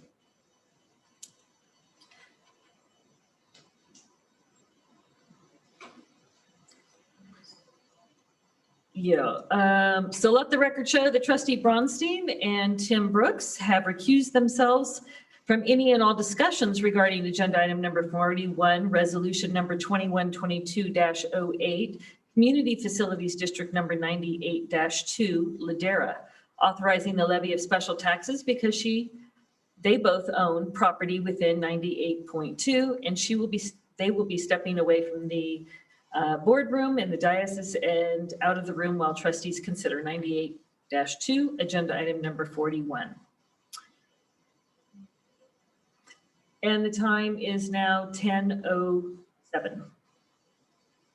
Move approval of resolution number 2122-08, resolution of the Board of Trustees of the Capistrano Unified School District, authorizing the levy of special taxes in Community Facilities District number 98-2 for fiscal year 2021-2022. I second that. Okay, I have a motion by trustee Jones and a seconded by trustee Castellanos. Student advisor Padia. Aye. Trustee Bronstein has recused herself. Trustee Bullicus. Aye. Trustee Castellanos. Aye. Trustee Davis is absent. Trustee Hanachek. Aye. Trustee Jones. Aye. Trustee McNicholas is absent. The motion carries 4-0-2-1 by a roll call vote with a preferential vote of aye cast from the student advisor. I'm sorry, so point of clarification for this new president, can we pass that with not having 5? You have 4. We have 4. Oh, yeah, okay, that is majority. Thank you. I'm good at math. Time is now 10:09 and trustee Bronstein has returned to the dais. Thank you. Along with Mr. Brooks. And before we begin item number 42, do we have any recusals for Rancho Adrena? No? And we can move forward. Move approval of resolution number 2122-09, resolution of the Board of Trustees of the Capistrano Unified School District, authorizing the levy of special taxes in Community Facilities District number 2004-1 for fiscal year 2021-2022. Second. Motion made by trustee Jones and seconded by trustee Bronstein. Student advisor Padia, Aye.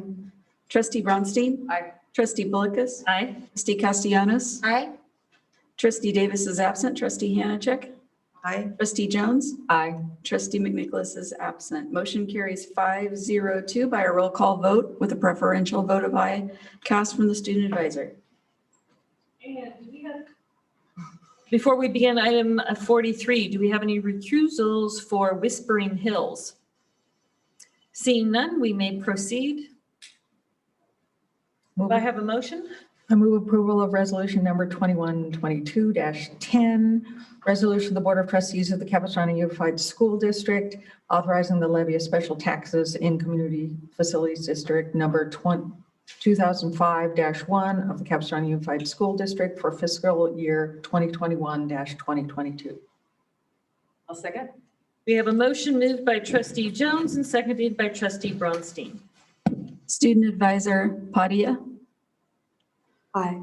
Trustee Bronstein. Aye. Trustee Bullicus. Aye. Trustee Castellanos. Aye. Trustee Davis is absent. Trustee Hanachek. Aye. Trustee Jones.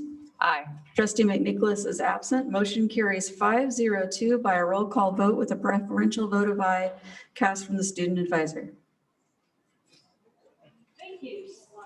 Thank you. So we are going to be going back to our consent calendar for items 1, 11, 26, and 31. We will start with item number 1.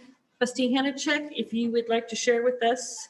Yes, this will be quick. I just am following up from my last request on the last board meeting around this item. Still looking forward to a future recap of our legal folks, what jobs they do.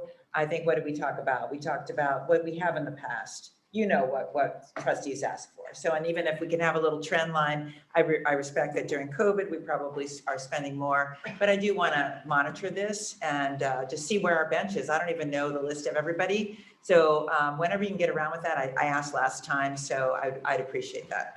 So just to clarify, you'd like an item, so like a, similar to the supplemental piece that we have on expenditures over 250,000, you'd like to get it something that shows. I would like to see, I think a past board member would always ask for this. I think I'd like to understand who's all on our bench for our legal representatives, what's their purview, what areas they cover so that we know. I think in the past we've asked for their hourly fee.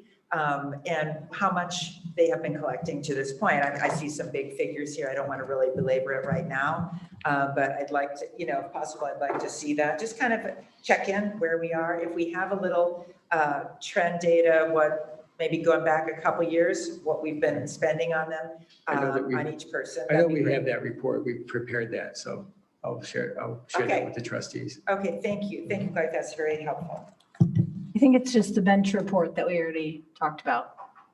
That just shows the bench, it's a chart. And then, We have that. We have the bench, Yeah. the work they do in the 3-year and then trend. just the cost of legal. It's been complete. Yeah, we have the 3-year trend. And I think it it's was been in the board update.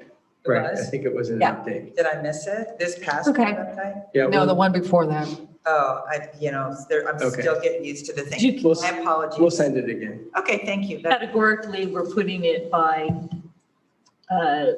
the legal team that helps us with human resources, ones with properties, Okay. And so do I have a motion to approve item 1, business purchase orders? Second. Okay, and motion moved by trustee Hanachek and seconded by trustee Castellanos.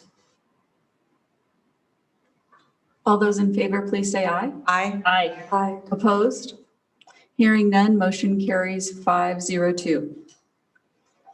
Okay, and now we're moving to agenda item 11. Yep. And that is, I went ahead and pulled that, just to follow up on our speaker's question. okay, I think you heard what they were kind of asking about, the accounting of perhaps, and we actually have had increased presence, which is nice. We also, looks like, I noticed this evening, we are having private security. So maybe for the boards, just understanding, again, I think we've received this, the sheriff is prescribed in a certain way that they operate. So this covers them, but what we don't see here, of course, is the extra security that we had for this evening and maybe other times that are able to operate with a little bit different leeway, I guess, if, for lack of a better word. So I would move the item. I just think that they were looking. I don't blame them. I believe it was, Mrs. Potts Campbell wanted to know what the cost of security for that one meeting was. Was it one particular meeting? Okay, Yeah, I we can forget the get that. date. July, was it?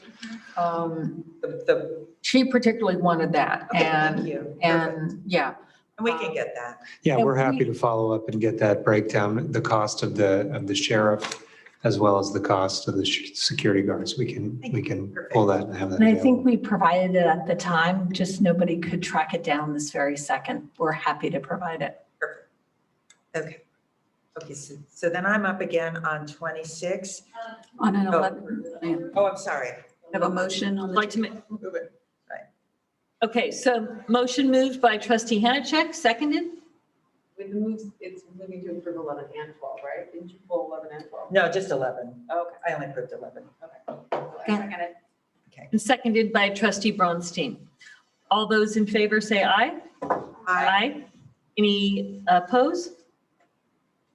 So that is a 502 with student advisor Padia approval. Okay, so we are now looking at agenda item 26, consider and approve revised job description. Trustee Hanachek, what was your question here?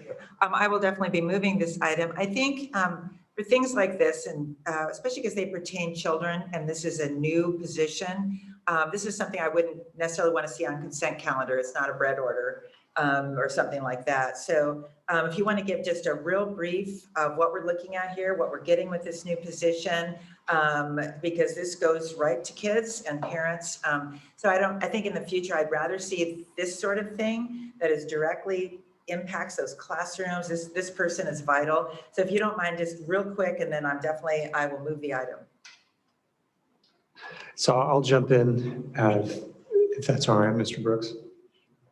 So this position is critical because for supporting preschool, and before I explain, I also want to recognize Dr. Lauren Patullo is in the back. She is the new director of our early childhood for both special education and general education. So if I do a poor job of explaining, then she will rescue me. So this position will actually replace a program specialist. So a special education program specialist position is eliminated, and this is being created. The reason that we need a coordinator position is because it works during the summer months. A program specialist's calendar does not go through the summer. As it says in the report, this is critical for preschool, because if you think about the preschool assessments for special education, that's when everything starts for services for kids, the students who qualify, the services they qualify for. To have that support for our preschool assessment teams during the summer, so critical to the foundation of everything that moves on past that point. And we've kind of been in the past cobbling together hours here and there because we didn't have a position to work through the summer. So that's what this position does. So that was very helpful. I will move the item. Second. Okay, trustee Hanachek moved the item and trustee Castellanos seconded. All those in favor say aye. Aye. Any opposed?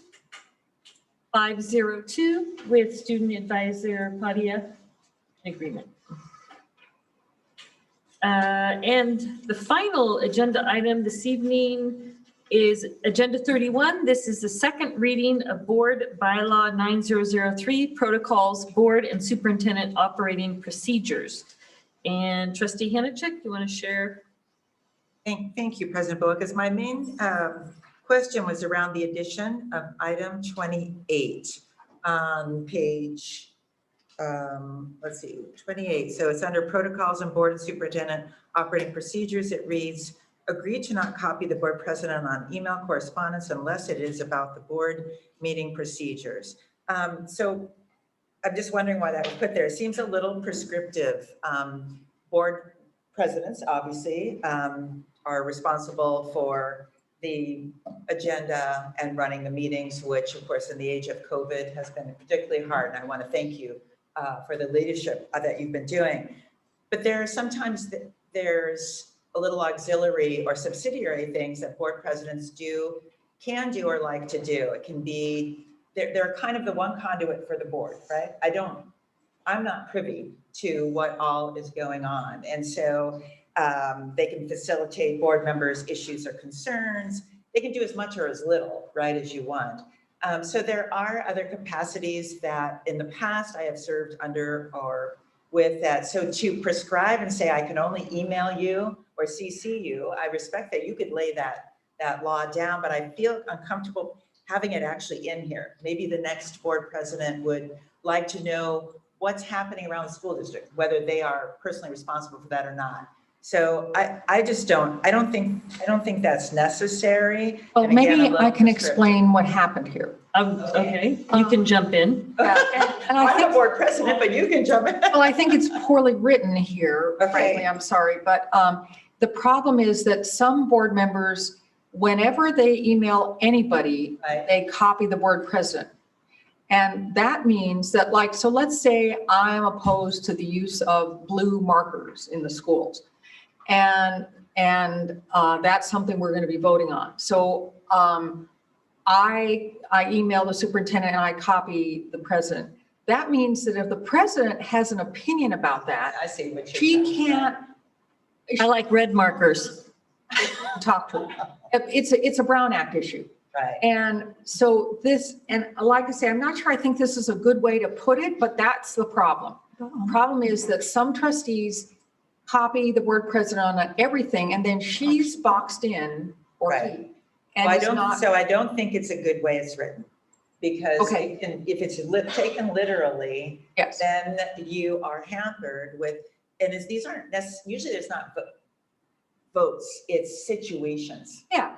Right? Yeah. So maybe you could say something like that, anything that might pertain to a current agenda item or something like that. But because sometimes, and again, board presidents can do this job whatever way they want to, and some can do it more than others, especially with their work schedules. But I do think that it's, with a large board, it's our one avenue. And again, we've had other board members that welcomed that, board presidents that welcomed that exchange. And there's really a whole list here of what board presidents, of course, can do. If we can figure a way how to make sure that you think before you CC another board member, which would be, unless you're one of your, two or three, then that's fine. We could do some little caveat that way.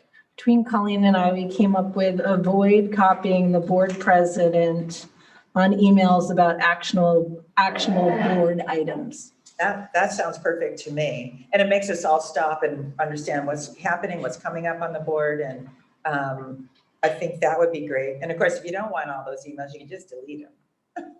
Well, right. But it's not that. It's that then you. Okay.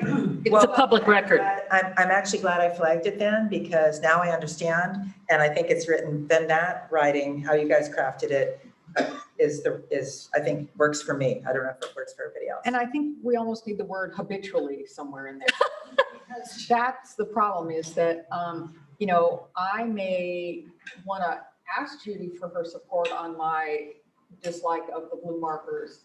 But other times I know that Judy really likes blue markers and I'm better off, emailing Amy and Pamela about it. So it's just the habitually thing.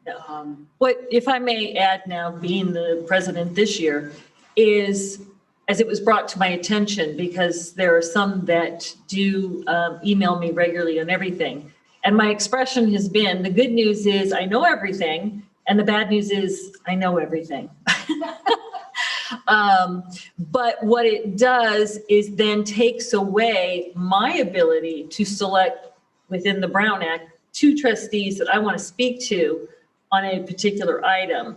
And so that's when it gets, you know, I actually liked receiving the information because then I'm in the know and I know what issues are going on in that area, but it then is kind of limiting. So thank you for helping to point out about how it's written, because it's not that I don't want to know, it's just, it's hard to navigate, you know, and for people to know what they don't need to share with me, or where it causes that situation. I'm happy to move the item with that, with the change.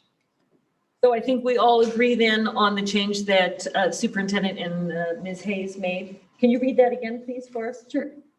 Avoid copying the board president on emails regarding actionable board items. I'm sorry, let me read it one more time. Avoid habitually copying the board president on emails regarding actionable board items. Well, I You mean, want that?